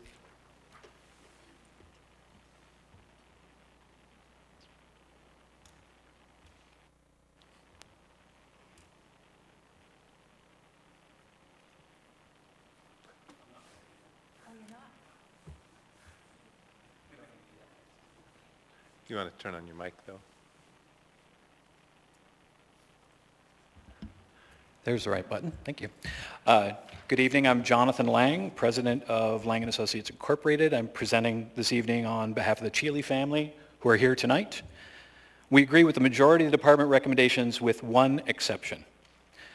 We respectfully request that item 3A1 be removed as a condition of approval and be replaced with a plat note that improvements to Tina Street be constructed when Tract A is further subdivided. The item reads, in part, construct Tina Street to municipal standards as a 20-foot wide strip paved street from Rochelle Avenue to the northern property boundary of the proposed subdivision. This platting action will dedicate right-of-way for Rosehip Ridge Road and will dedicate 30 feet of right-of-way extending Tina Street to connect Rose Hip Road with Rochelle Avenue. And if you take a look at page 18 in your packet, you'll see that dedication of right-of-way adjacent to Tract A to the east. This platting action will dedicate the right-of-way at Rose Hip Ridge Road. Currently, there are dedicated access easements where half of the Tina Street right-of-way will be dedicated. These easements by document have served the needs of the neighborhood since before Pioneer Estates was subdivided in 1988. Tina Street between Rochelle Avenue and Rose Hip Ridge Road is a gravel road used to access 7 adjacent lots, 3 of which have legal access from Rochelle Avenue. Rose Hip Ridge Road, which is listed in the municipal GIS as a private street, is not an easement, and it is not dedicated right-of-way currently. At the pre-application conference for the subdivision, private development said they would not be asking for any improvements at this time to either Rose Hip Ridge Road or to Tina Street. When they looked at the plat application, they changed their minds about Tina Street. Title 2103B5 states, the review comments of the director are not binding upon the applicant or the municipality, but are intended to serve as a guide to the applicant in making the application and to advise the applicant in advance of the formal application of any issues which will or may substantially be presented to the appropriate decision-making body. That's you guys. The dedication of Tina Street is approximately 430 feet. 430 feet of 20-foot wide strip pavement will cost the Chilis at least $100,000 for the pavement alone, and that does not include the engineering. This is an unforeseen expense, and the Chilis would not have gone forward with the subdivision if they had known this financial burden would be imposed. Deferring the improvement of Tina Street to when Tract A is further subdivided will allow the Chilis to sell some of the lots in the proposed subdivision to pay for future improvements to Tina Street. In discussions today with private development and current planning, they are firm with their position that these improvements are necessary. There are no lots proposed in this subdivision that will be served by the required improvements. You as a board have the authority to override the planning department's recommendations, and we believe it is warranted due to the unforeseen additional expense. Based on the upfront costs of these improvements and their lack of benefit to either the proposed subdivision or the neighboring lots, we respectfully request that item 3A1 be removed as a condition of approval and be replaced with a plat note requiring the improvements to be constructed when Tract A is further subdivided. And I'd like to reserve the remainder of my time for rebuttal.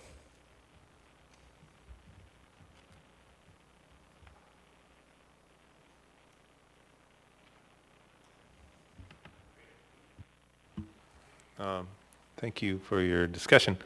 At this point in time, I would request that the planning department give us their recommendation, and then we can move on after that. Thank you. Through the chair, the planning department recommends retention of condition of approval 3AI. As stated, Tina Street is only, so north of Rochelle, is only a 10-foot wide gravel road, and it does serve 7 lots to the north and east. AMC 2108050F2 permits private development planning, and then yourselves as the planning authority, to require peripheral improvements to roadways that are necessary for efficient flow of traffic and emergency vehicle access. While there's no proposed development on Tract A, the subdivision that you see before you from one tract into 7 lots and one tract reaches the rational nexus to require those improvements, whereas Tract A may never be improved, where we would, if it's not further subdivided, we would not see Tina Street improved to meet municipal standard. So the planning department supports private development's comment and is not in support of removing that condition of approval. If, however, the board does want to move forward with removing condition of approval 3AI, we have slightly different verbiage of the plat note that needs to be placed. To read, at the time of development of Tract A, prior to issuance of any building permits, Tina Street shall be improved to current municipal standard. And I'm happy to answer any questions. Thank you. Oh, and one more item. The property to the west of this is currently being reviewed for a conditional use permit for a recreation camp. So this region in general is seeing more development and subdivision, which would put more load potentially on roads throughout the region. Thank you. I have a question. Go ahead. So the impact, what's the impact of your alternative language versus what's there currently? Question to the planning. The planning department, yeah. Thank you. So as the condition of approval is written now, the road will need to be improved prior to recording the final plat through, I think typically through a subdivision agreement. The alternative that the petitioner is requesting is that at the time of this plat, it can be recorded and no improvements will be made. However, if Tract A ever in the future gets subdivided in the future, they would do the road improvements at that second plat. I thought I heard you say something about a building permits. Yep, so the plat note that the planning department would recommend if... Okay, I want to know what your alternative plat note is. Yeah, so our alternative plat note would read, quote, "At the time of development of Tract A, prior to issuance of building permits, Tina Street shall be improved to current municipal standards." And that is because the planning department in private development does not want any additional structures to Tract A, which would access this northern portion of Tina Street without the road being improved. And then who would be the burden? Who would bear that burden then? The owner of Tract A. Okay, follow-up question to this entire ideal. Why is there a requirement to pave the street? I could understand like widening it, but it seems like a dirt road would be sufficient in an area where there's almost no traffic. And I'm sure that would be financially significantly less impactful. Why is it that we need pavement in a place where, it's extremely low traffic? Thank you, through the chair. And just to provide clarification,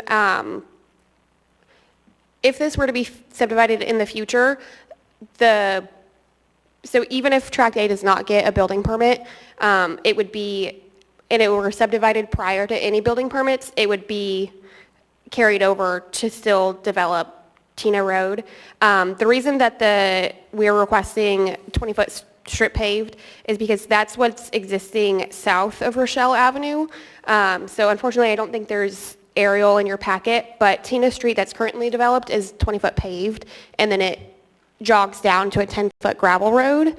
And the roads surrounding it, I believe, are paved.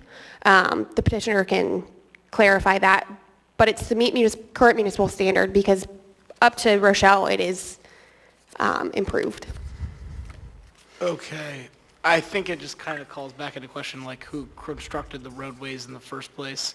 And I imagine that the likelihood is that the municipality or other like serious large interested parties, paid for those roads.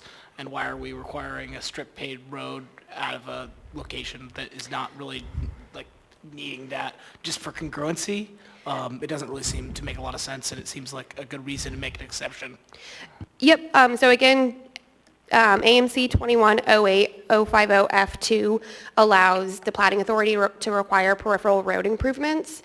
So where roads do not meet current standard, this is kind of our chance to improve roadways because private development in the planning department feels that this subdivision into 8 parcels reaches kind of the argument's sake, the rational nexus to trigger those road improvements. I've got a question. The petitioner stated that in a pre-meeting that you held that there was no improvements, and then somehow that changed. Did something change? During the pre-application meeting, private development noted that Tina Street would not need improvements.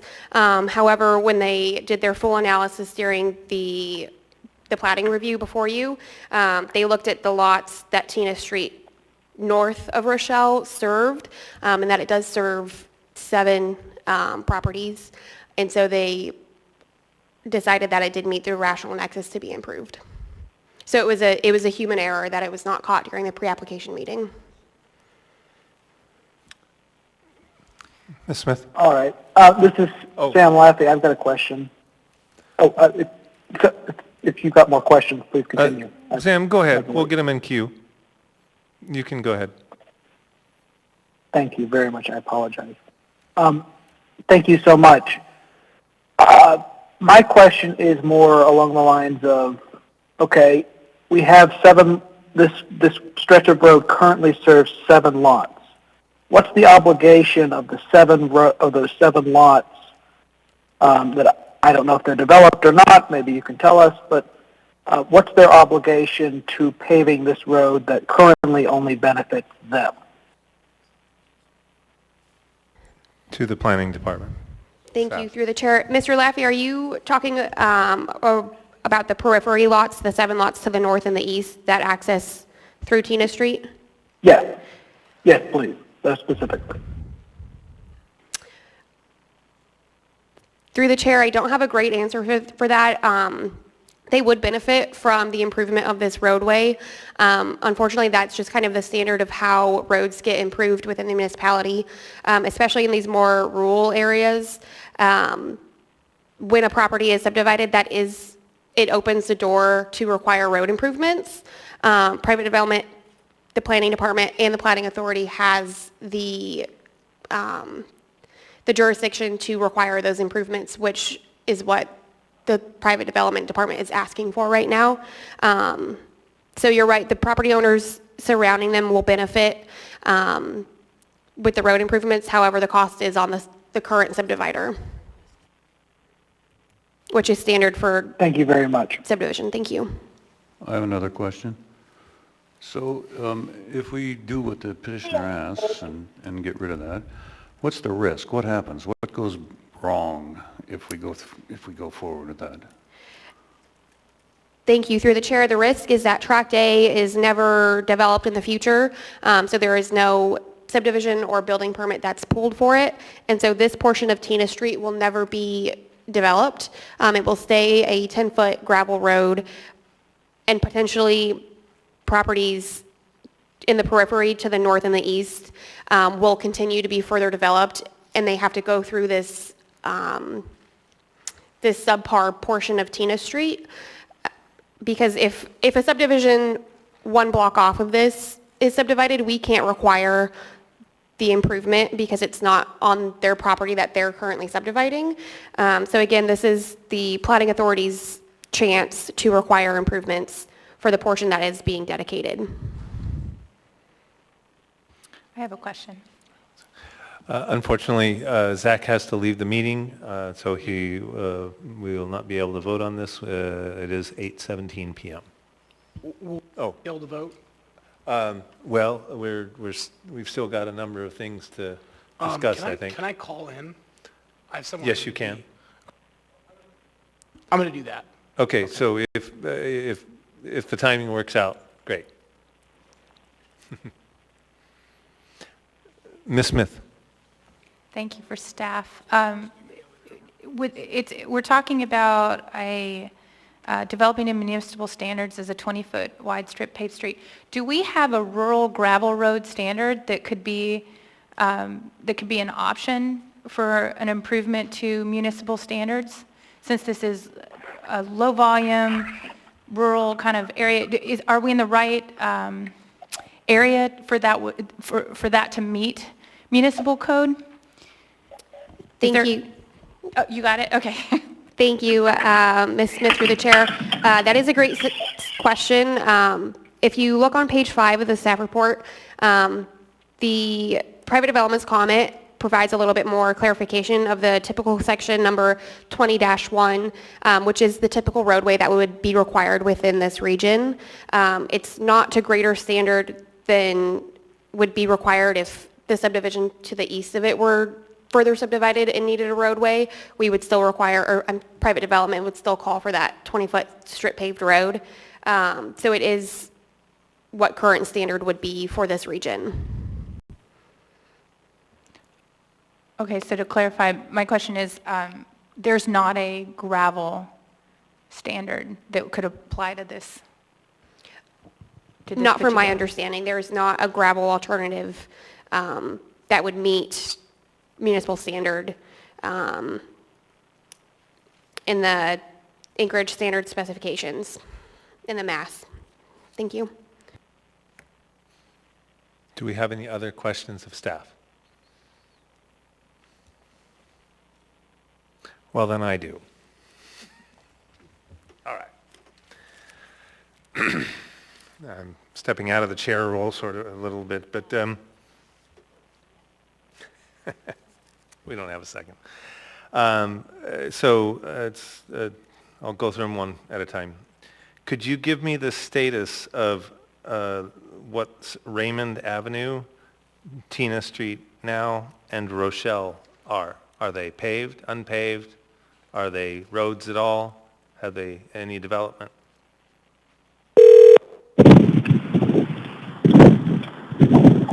Give me just 1 second to double check before I answer. Mr. Young, is that you? Mm-hmm. Thank you. This is Wes. If you could mute when you're not speaking, please. Thanks. For the record, Mr. Young has joined via the phone at 8:21. Go ahead, please.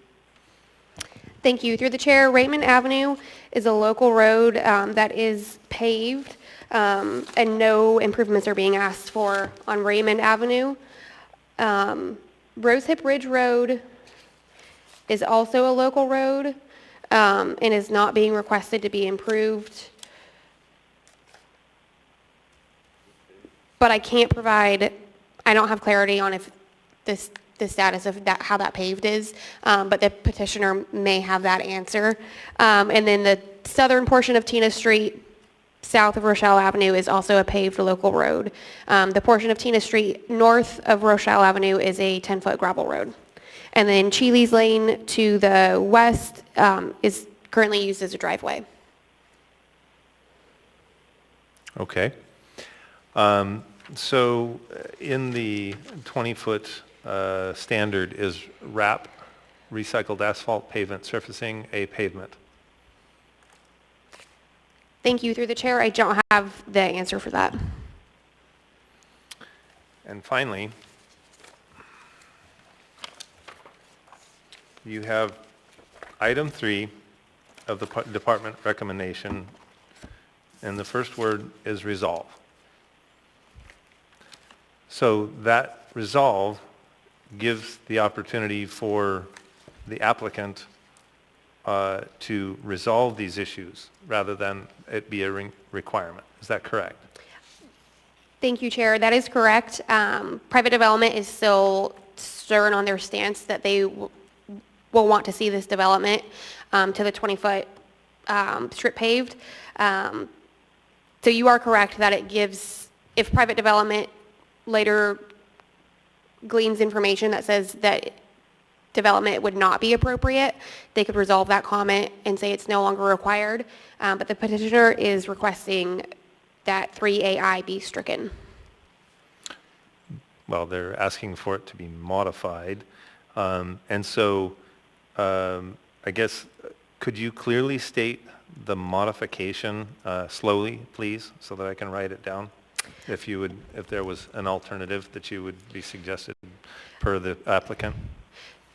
Yeah, so the applicant is asking to strike 3AI, and if the planning board proceeds with that, the planning department would recommend a new condition of approval, 7C, under place the following notes on the plat to read, quote, at time of development of Tract A, prior to issuance of building permits, Tina Street shall be improved to current municipal standards.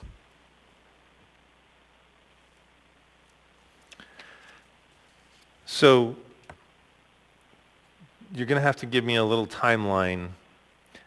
So now they would approve the plat, and so before plat approval, they would have to construct the improvements required in 3AI? As it's written today, prior to recording the final plat, I believe the petitioner would have to enter a subdivision agreement, essentially bonding that money for the improvements to Tina, north of Rochelle. So the road work does not need to be done prior to recording the final plat, but it does need to be approved through a subdivision agreement, is my understanding of the process. In which case, money has to be bonded for that. Correct. One final question. Does the private development have the power to force any development of TINA with the development of the lots?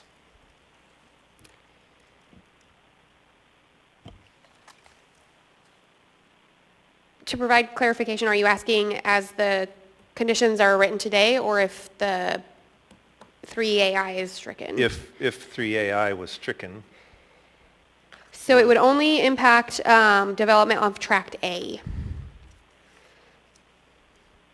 so lots 5, 6, and 7 wouldn't, private development would have no power to request development of TINA.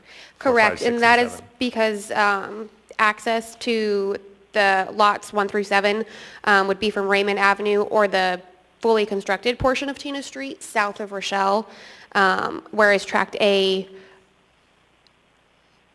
would be where the road is substandard.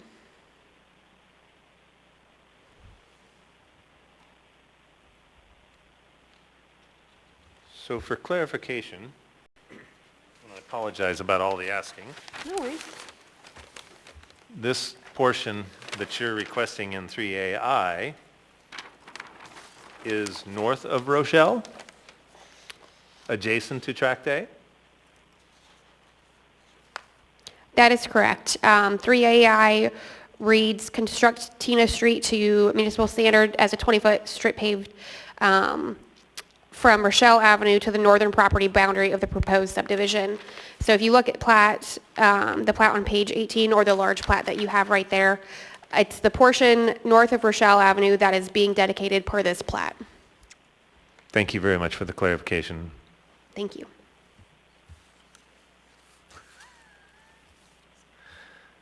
Are you, Ms. Smith, are you still wanting a question? Okay.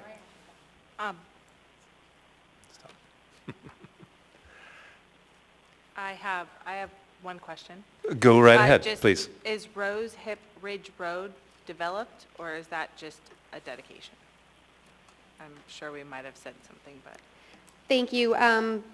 Per this plat, it is shown to be dedicated, and it is a local road, and no improvements to to Rose Hip Ridge Road are required per private development's comments. So that current road is being used, Rose Hip Ridge Road, to access the eastern lots? It's my understanding that the properties to the north and east of this subdivision are being accessed through Tina Street. Okay. And then the access for proposed Tract A will be, again, on that northern portion of Tina Street. For clarification, if you look at page 19, there's a topographic map of that, and you can see Rose Hip Ridge Road does not appear to be developed.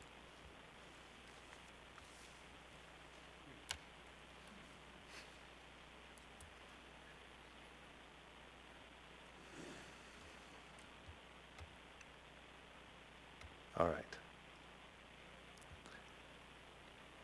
I believe we have satisfied the questions to the planning staff.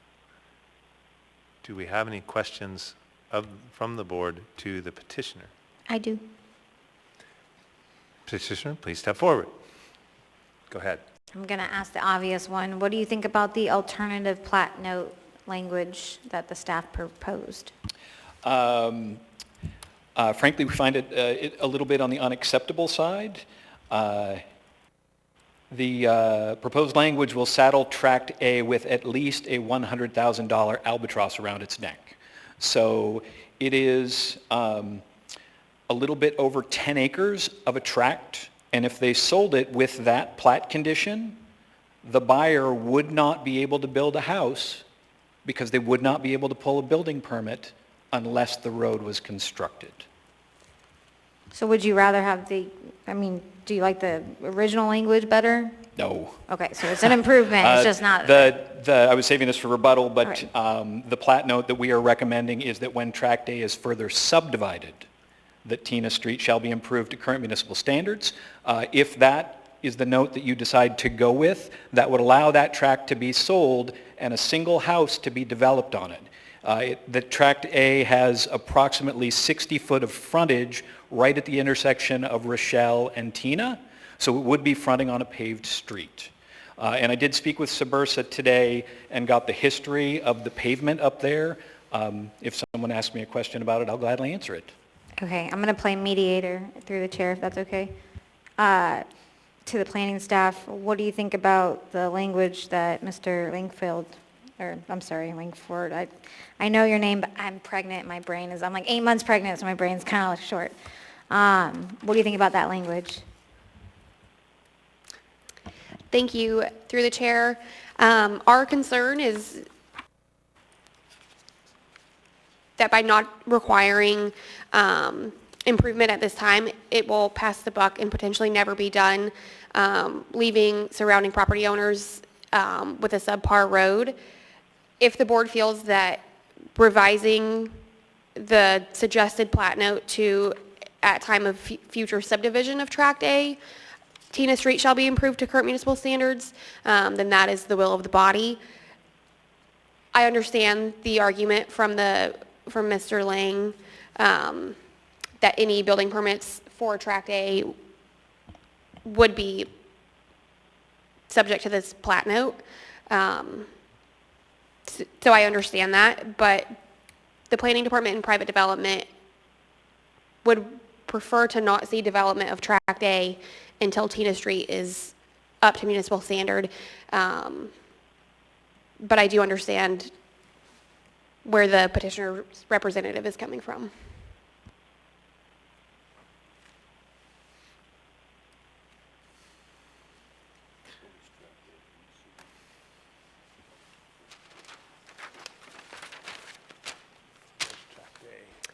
And to provide further clarification of why private development in the planning department has the prior to issuance of building permits or in the future subdivision is because there's no promise that this Tract A will be subdivided in the future, so then we're still left with a subpar road. So this is our opportunity, this is private development's opportunity and the planning board's opportunity to improve that portion of Tina Street that is not meet current standard.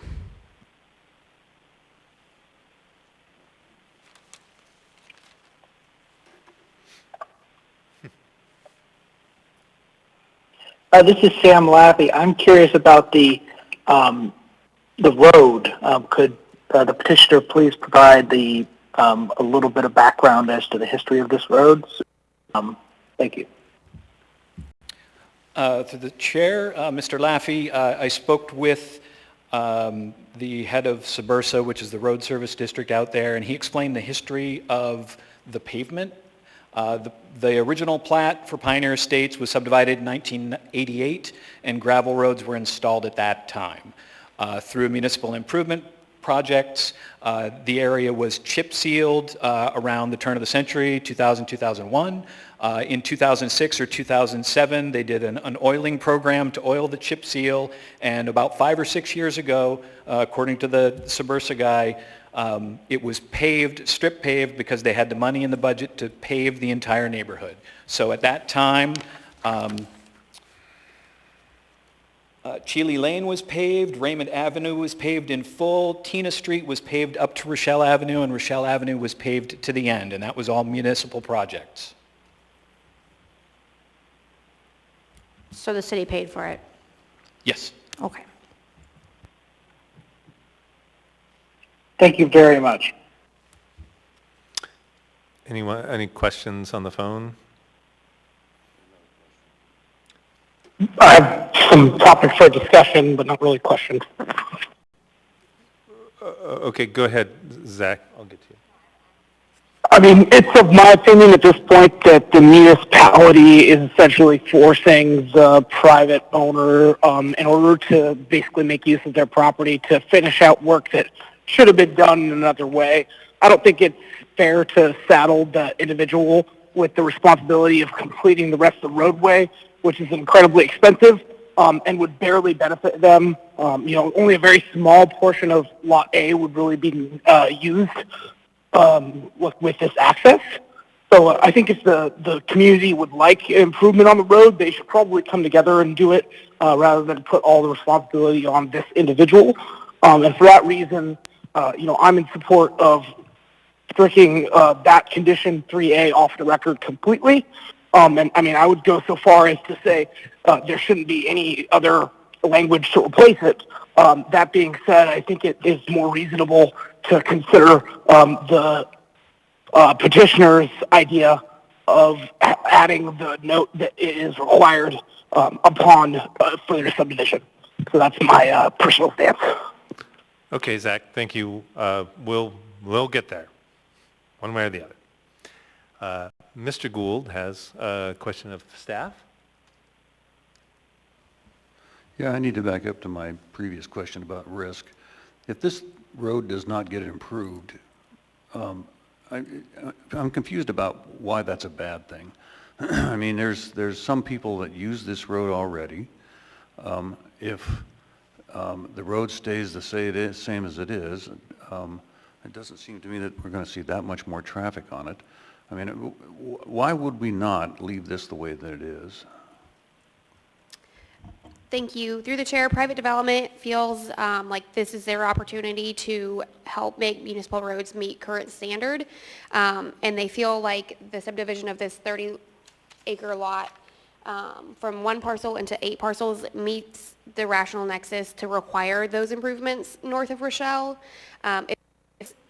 If the entirety of Tina Street were a 10-foot gravel road, they would still require the 20-foot improvements all the way up at least to a point where Tract A had access onto that paved road.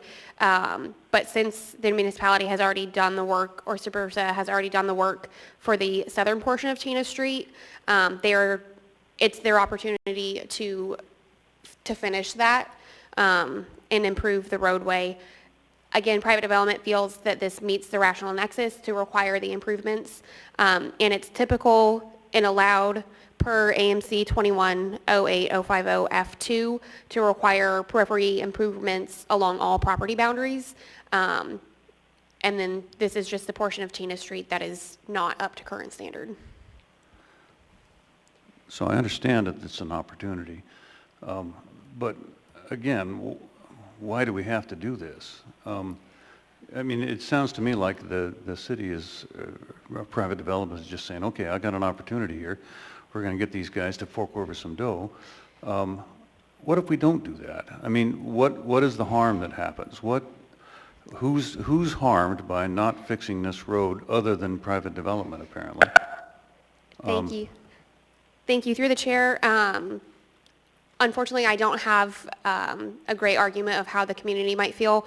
We did have a late comment come in speaking to the state of Tina Street and that it is underdeveloped for the people that use it, especially in the winter.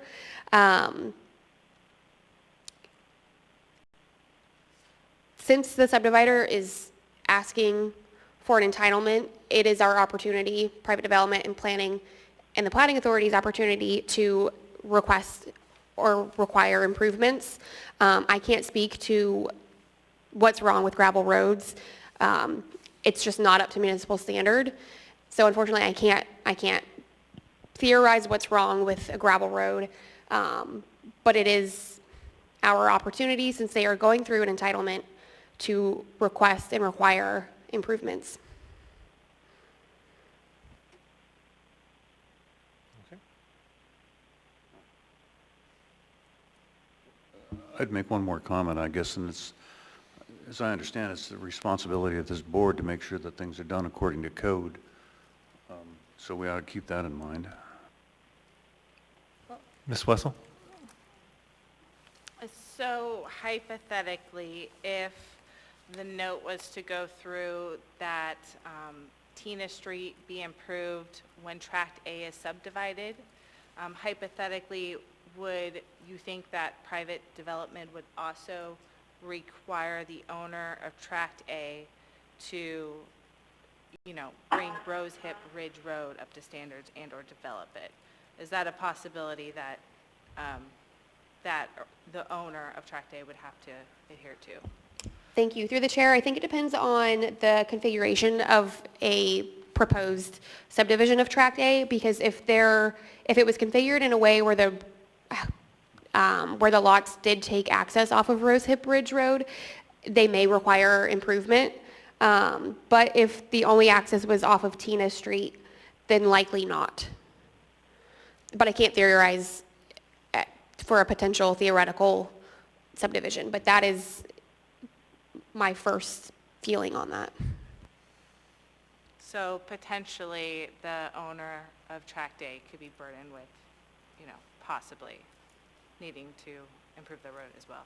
Potentially, and again, depending on the layout of how Tract A could be subdivided in the future, I don't know what lays north of Rose Hip Ridge Road, if access would even be possible through there, or if they would have to come from the south, from Raymond through Tina.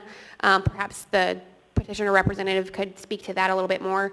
I think it's more likely that they would access through Tina Street, and they may be required in the future to improve a portion of Rose Hip Ridge Road, and that would go to the end of the last lot served if it were required in the future. Can I ask a question? I kind of want to piggyback off something Tom said. How I hear you saying this is that this is private development's opportunity, that there's a rational nexus, but what I don't hear you saying is that the code demands and dictates this plat note. Am I hearing that correctly?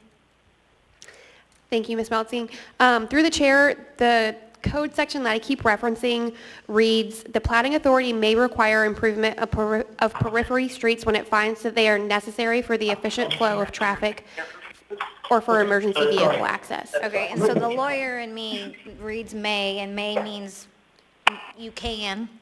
You're not mandatory. Shall means mandatory, so it's in our discretion to whether or not to strike this plat note. You are correct on that. So Okay. the planning department supports private development's request to include that condition of approval. Again, why it is a resolve with private development. But yes, the platting authority does have the ability to either require those improvements or not. Okay, and just as a general, board discussion here, I mean, I would be in favor of, since it's not a mandatory provision, I would be in favor of the petitioner's requested amendment personally. We'll get there too. This is Sam Laffey. So a question then about, after rereading the statute, have there been any complaints about the access of emergency vehicles on this gravel stretch of Tina Street? Thank you. Through the chair, you don't have the benefit of having a piece of paper in front of you. We did receive a late comment today. I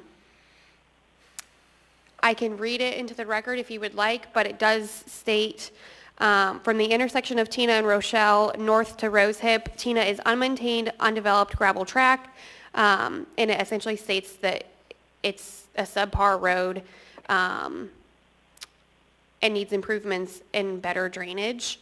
So we did receive one comment from a member of the public who complained. If you give me a moment, I can look to see if we received any comments from fire regarding that portion. Unfortunately, I can't speak to how emergency apparatus handle 10-foot wide gravel roads. But I will look to see if fire has commented. And then, so the next question is, do you know what the daily traffic on this section of Tina Road, the unpaved gravel section, is? I don't, thank you through the chair, I don't have the daily trip generation. There are 7 lots that take access through this portion of Tina. But I don't know what that translates to as a trip per day calculation. Okay, well, would it be, okay, if there's 7 lots, let's assume, just for the sake of argument, they're all developed. Let's assume that each lot has 2 cars. Let's assume that every day they do, let's come up with a rough number, 2 trips to and from the house to some other destination. Maybe they're picking up their kids from school, going to work, going to the grocery store, going to a movie, a date night later on. Okay, so that's 2 times 7 times 2. I believe that's 28. Do you think that, based on your experience, do you think that might be a fair and accurate daily traffic log for this section of Tina Road? Thank you. Through the chair, your numbers make sense, but unfortunately I don't have too much experience with trip generation. We do have an engineer. I know Board Member Smith has some experience with transportation planning. She may provide insight on if those numbers make sense. I can't speak to the habits of the people who live in those lots, or if the lots to the north and east could further be subdivided, which would put more load on this portion of Tina. So this action is going to add 7 much. lots as well, is that correct? So that means at least 14 lots, right? We got to kind of, got to keep it regulated. Okay, so you have a question for the staff?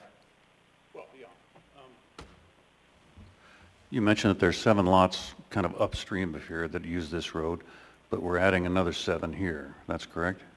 So there'll be a total of 14 lots that are using this road for access. That is correct. I'm sorry, I misunderstood the question. There are 7 lots that use the northern portion of Tina, and then this subdivision is adding 7 lots, but they will access south of Rochelle and then lower on Raymond Avenue for lots 2 through 5. Yeah, okay.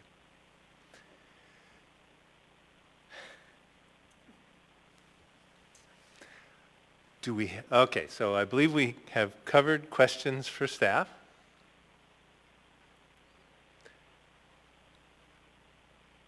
Shall we have the rebuttal? Oh, sorry. Oh, we need public and comment. Sorry. Is there public comment, Mr. Chair? Yes, good job, Sam. We need public comment. Do we have anybody here in the room that would like to comment and provide testimony?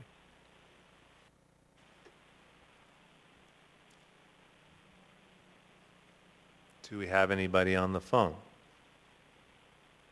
No, we don't have any record of anybody wanting to comment on the phone. May we have the rebuttal from the applicant? You have 6 minutes and 33 seconds.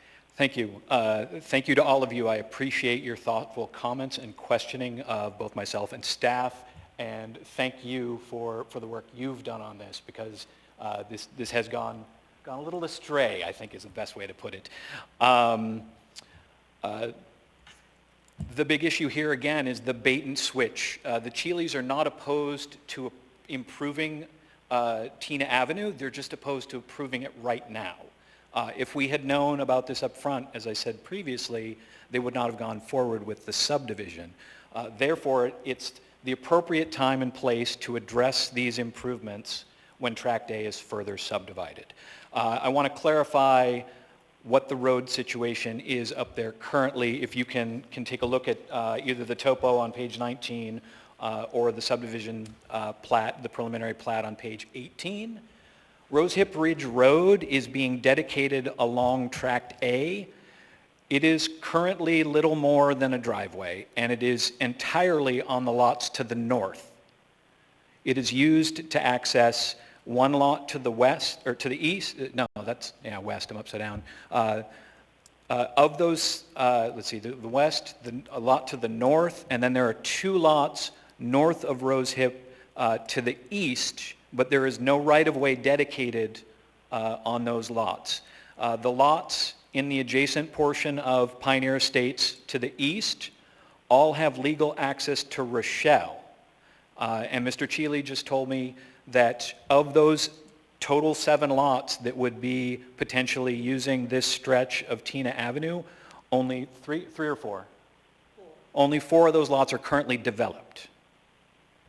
So again, Tina Avenue in that stretch that we are dedicating via this plat is currently 2 30-foot access easements.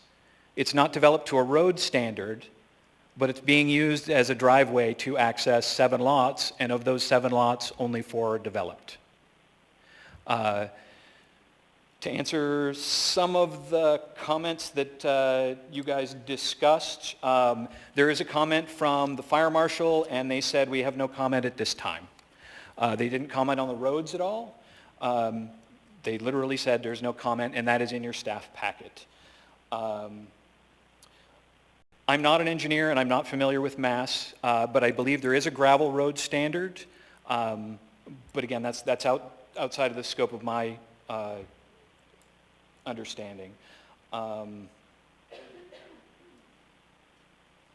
Ms. Wessel, you talked about future subdivision and speculating. Rose Hip Ridge Road, as we're dedicating it on this plat, again, would serve the lot immediately north of Tract A and 1 lot to the north and west of Tract A.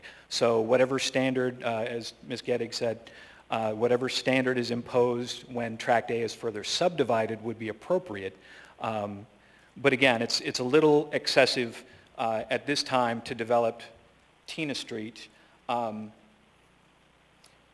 because this was not brought up front, they're not opposed to constructing that, but if you're allowing this plat to move forward, they'll be able to sell off the lots and they'll be able to raise the capital to do some improvements to Tina when they subdivide Tract A, and their intention is to do that within the next 5 to 10 years. So Tina can be improved. We're not opposed to improving Tina. We're just opposed to improving Tina right now with this platting action because of that additional unforeseen financial burden. And again, let me reiterate the language that we're looking for, which would be when Tract A is further subdivided, Tina Street shall be improved to current municipal standards. And again, I thank you for your thoughtful comments, your thoughtful discussion, your thoughtful questions, and we appreciate we would appreciate your approval on this, accepting that 1 plat note. Thank you. Thank you. Do we have any questions from the board to the petitioner?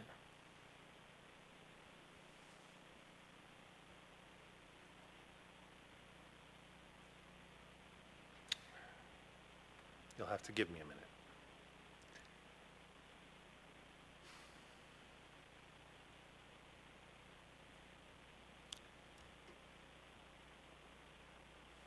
Well, question to you.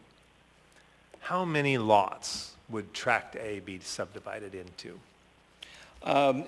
Again, if you refer back to the plat as we've proposed it, it would essentially mirror what we show on the south, so it would be 4 lots.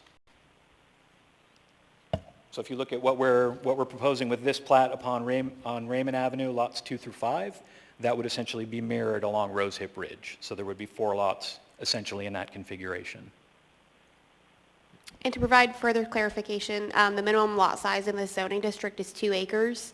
So no more than 5, depending on the configuration. Because I believe you stated Tract A was 10 acres. Correct. And they would have to take access through Tina to Rose Hip? Yes. Rose Hip to Tina and then out. And is there currently a road on Rose Hip at this point in time? It is a driveway, and as I stated previously, it's to the north of our dedication, and it's only being used for the lot to the northwest of the subdivision. The lot due north is currently not developed.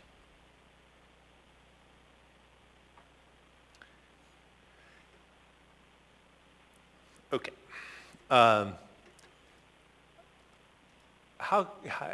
It seems that we can trust that if they wanted those lots to, Tract A to be further subdivided, that they would have to update Tina at that point in time.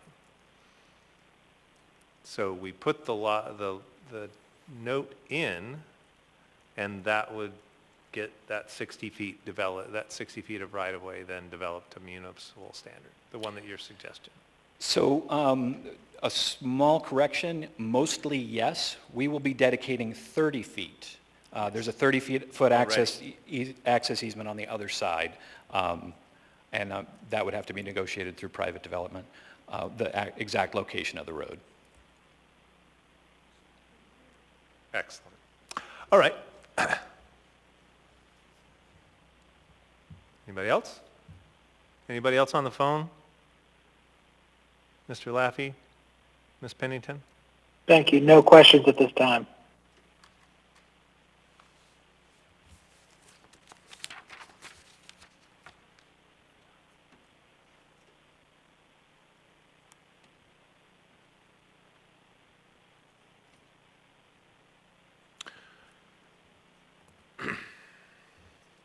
All right. Public testimony is closed. We'll close the public hearing. The matter will rest with the board.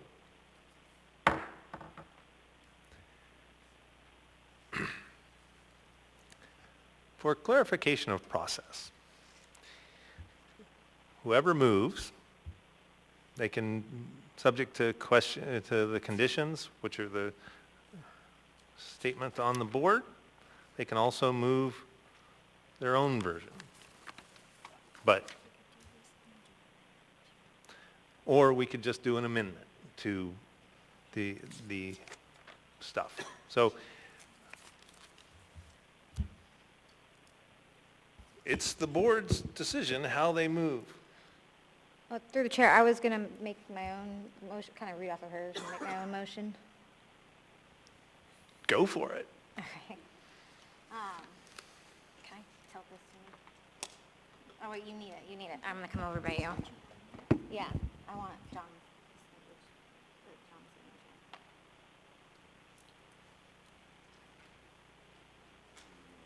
Well, before we get the motion, I guess, this is Sam Laffey. I guess I'd just say, motion has the floor.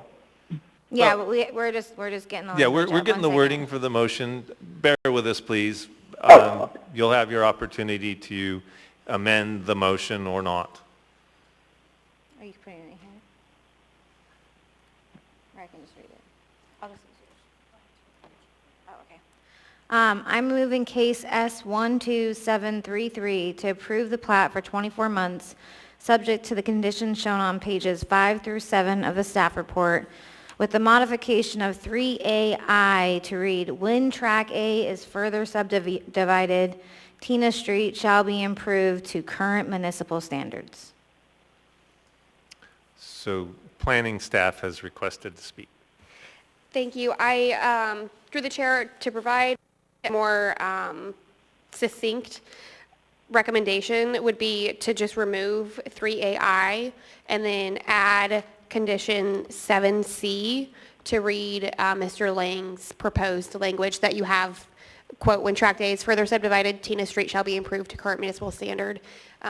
It should not lie within section 3. That's right. You said that before. I apologize. No worries. Thank you.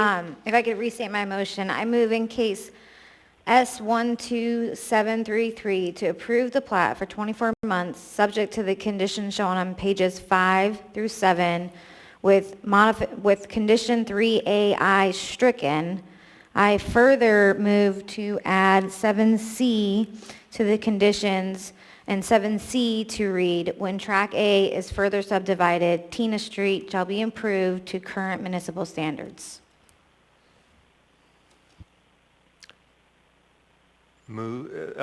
Okay, so that has been moved. The second, do you agree? I agree. Ms. Welton, would you care to speak to your motion? Yes, there was a lot of discussion here, a lot of analysis. Ultimately, I do think that sometimes, the city does have to kind of be on point when it meets with people in pre-app meetings. I've done a lot of projects, and it's difficult for, normal people to do developments and to create projects when they're told one thing and then it does switch.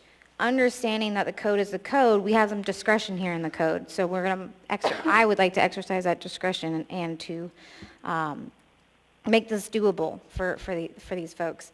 Also, there was no negative commentary in the packet. There was a late comment received that had some concerns about drainage on Tina Street, but that should be addressed when Track A is further subdivided. So I feel comfortable with this, and I'll be in support of it. Thank you. Thank you. Ms. Smith, would you care to speak to your second? Sure. So I'd like to support this motion because I think this is a good medium. I understand private development's stance. However, it's a question of who bears the burden of the cost. So either a private developer or the public at large when it comes back to a municipal cost to improve a road. So that's what we're grappling with here today, and that's a tough call. The one concern is that those roads may not be where they need to be for EMS access, but looking through the packet on page 34 of your packet, traffic did look at this, and they said the roadways appear to be developed to current rural street standards. So on Raymond and Tina. So this was interesting to me that there was almost a little bit of a disagreement between private development and traffic. So I look forward to y'all being able to work that out together.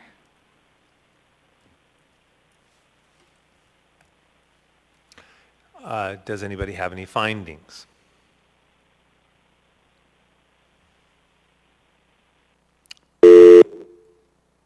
Ms. Pennington or Mr. Lappy? Yes, Mr. Chairman. Yes, Mr. Chairman, this is Sam Lappy for the record. I have a couple findings to make. First, agreeing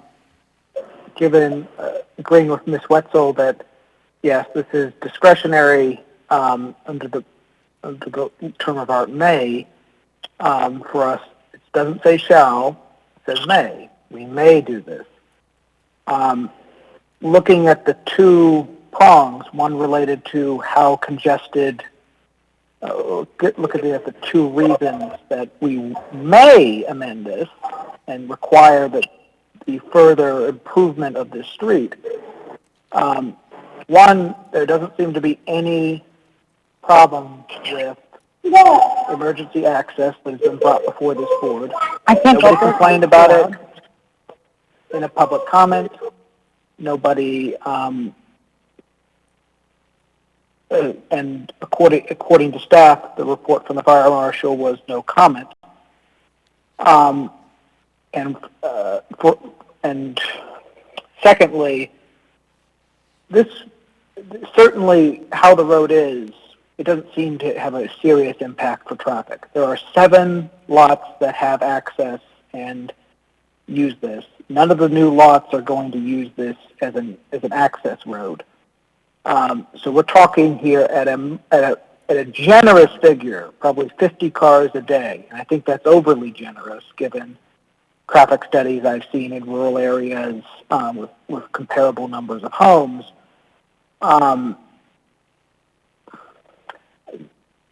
Really, I think we're in a point where this is not needed. And further, I'd make the findings just in general.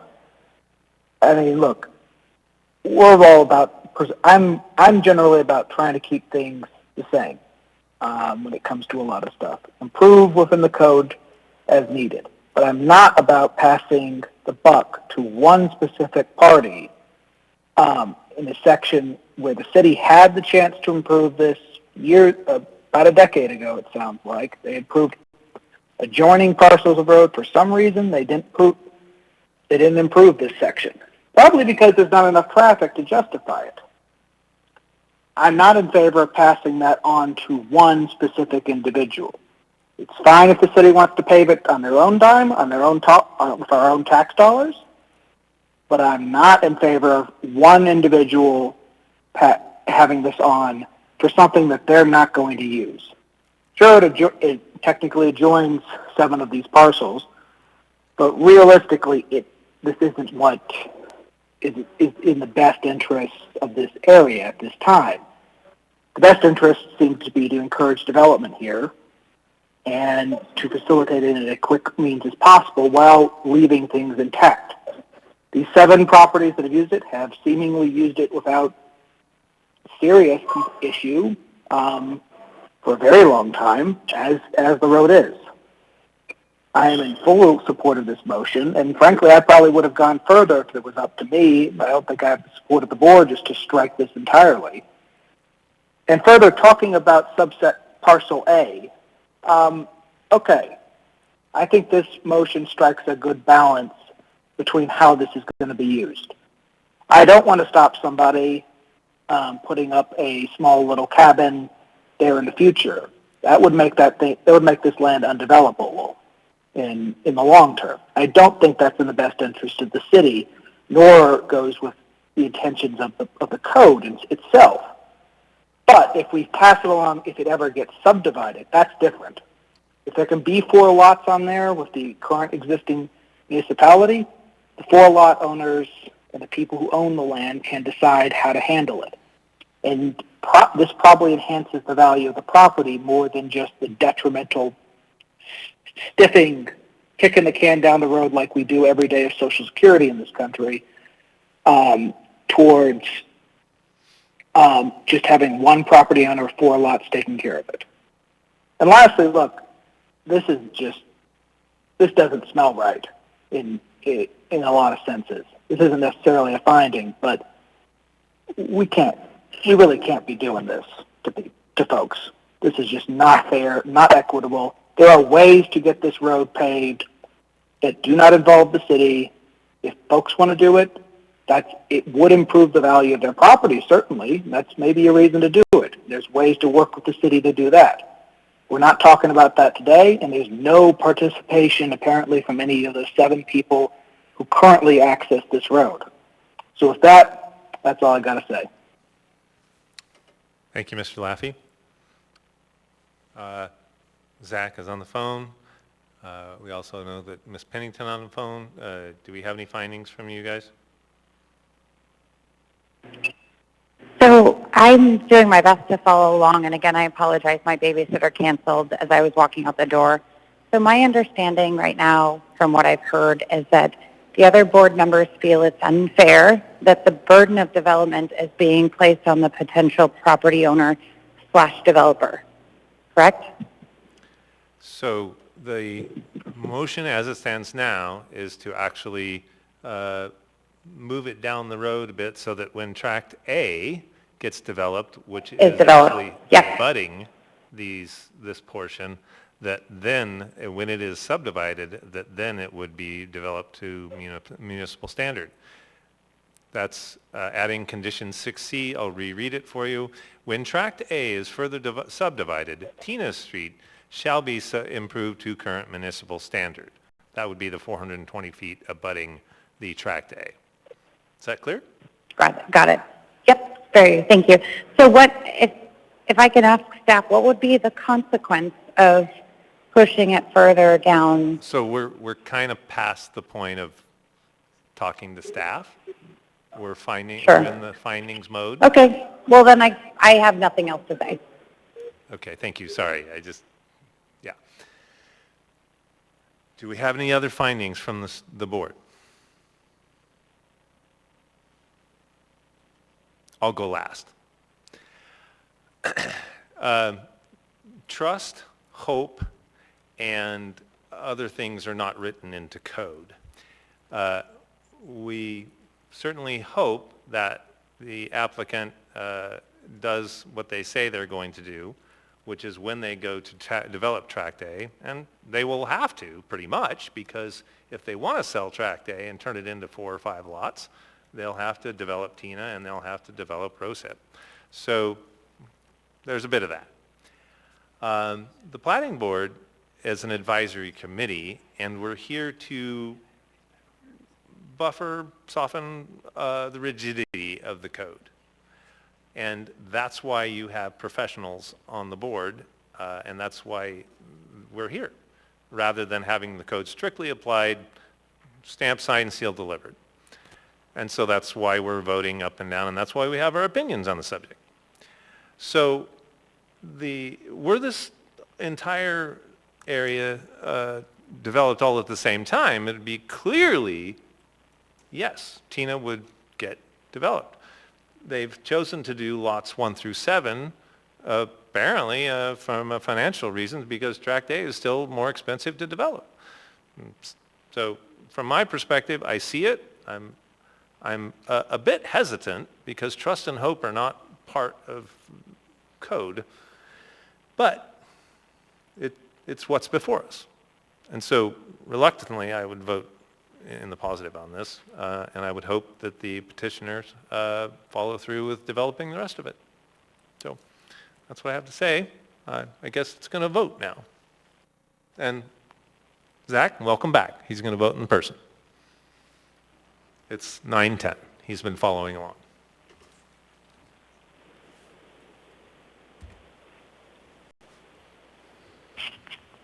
This is Sam Laffey. I vote in the affirmative with the underlying motion.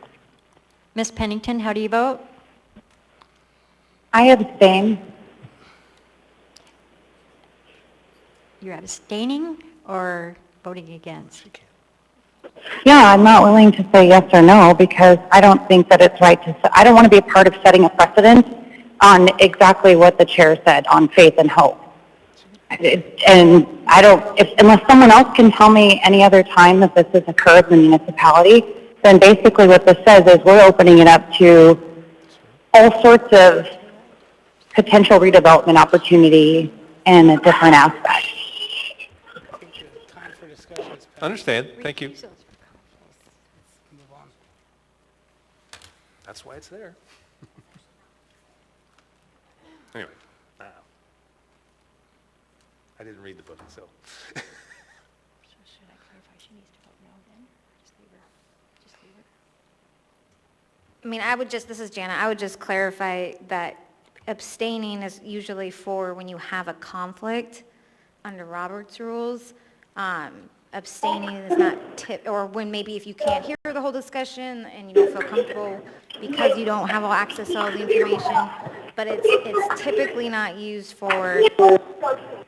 Okay, well then I quite frankly couldn't hear the entire conversation. Okay. I reviewed the documentation, but it's gone past just the documentation that has been presented, and I don't know that my vote will even have any impact anyway.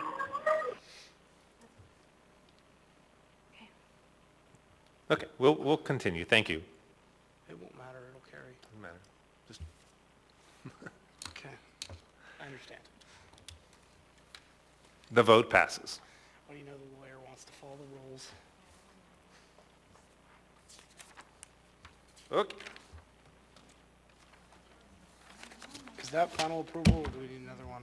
Okay, that completes our cases for the evening. Yes.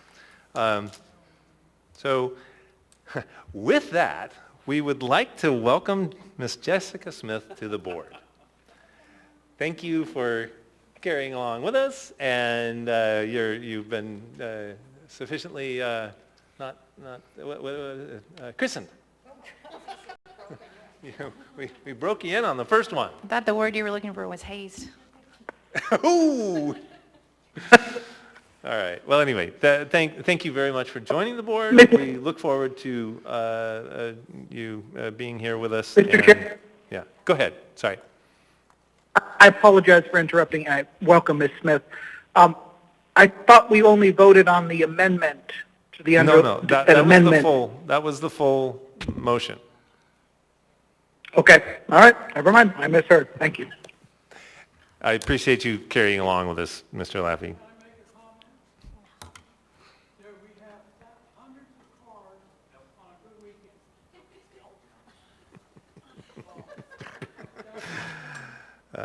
All right, so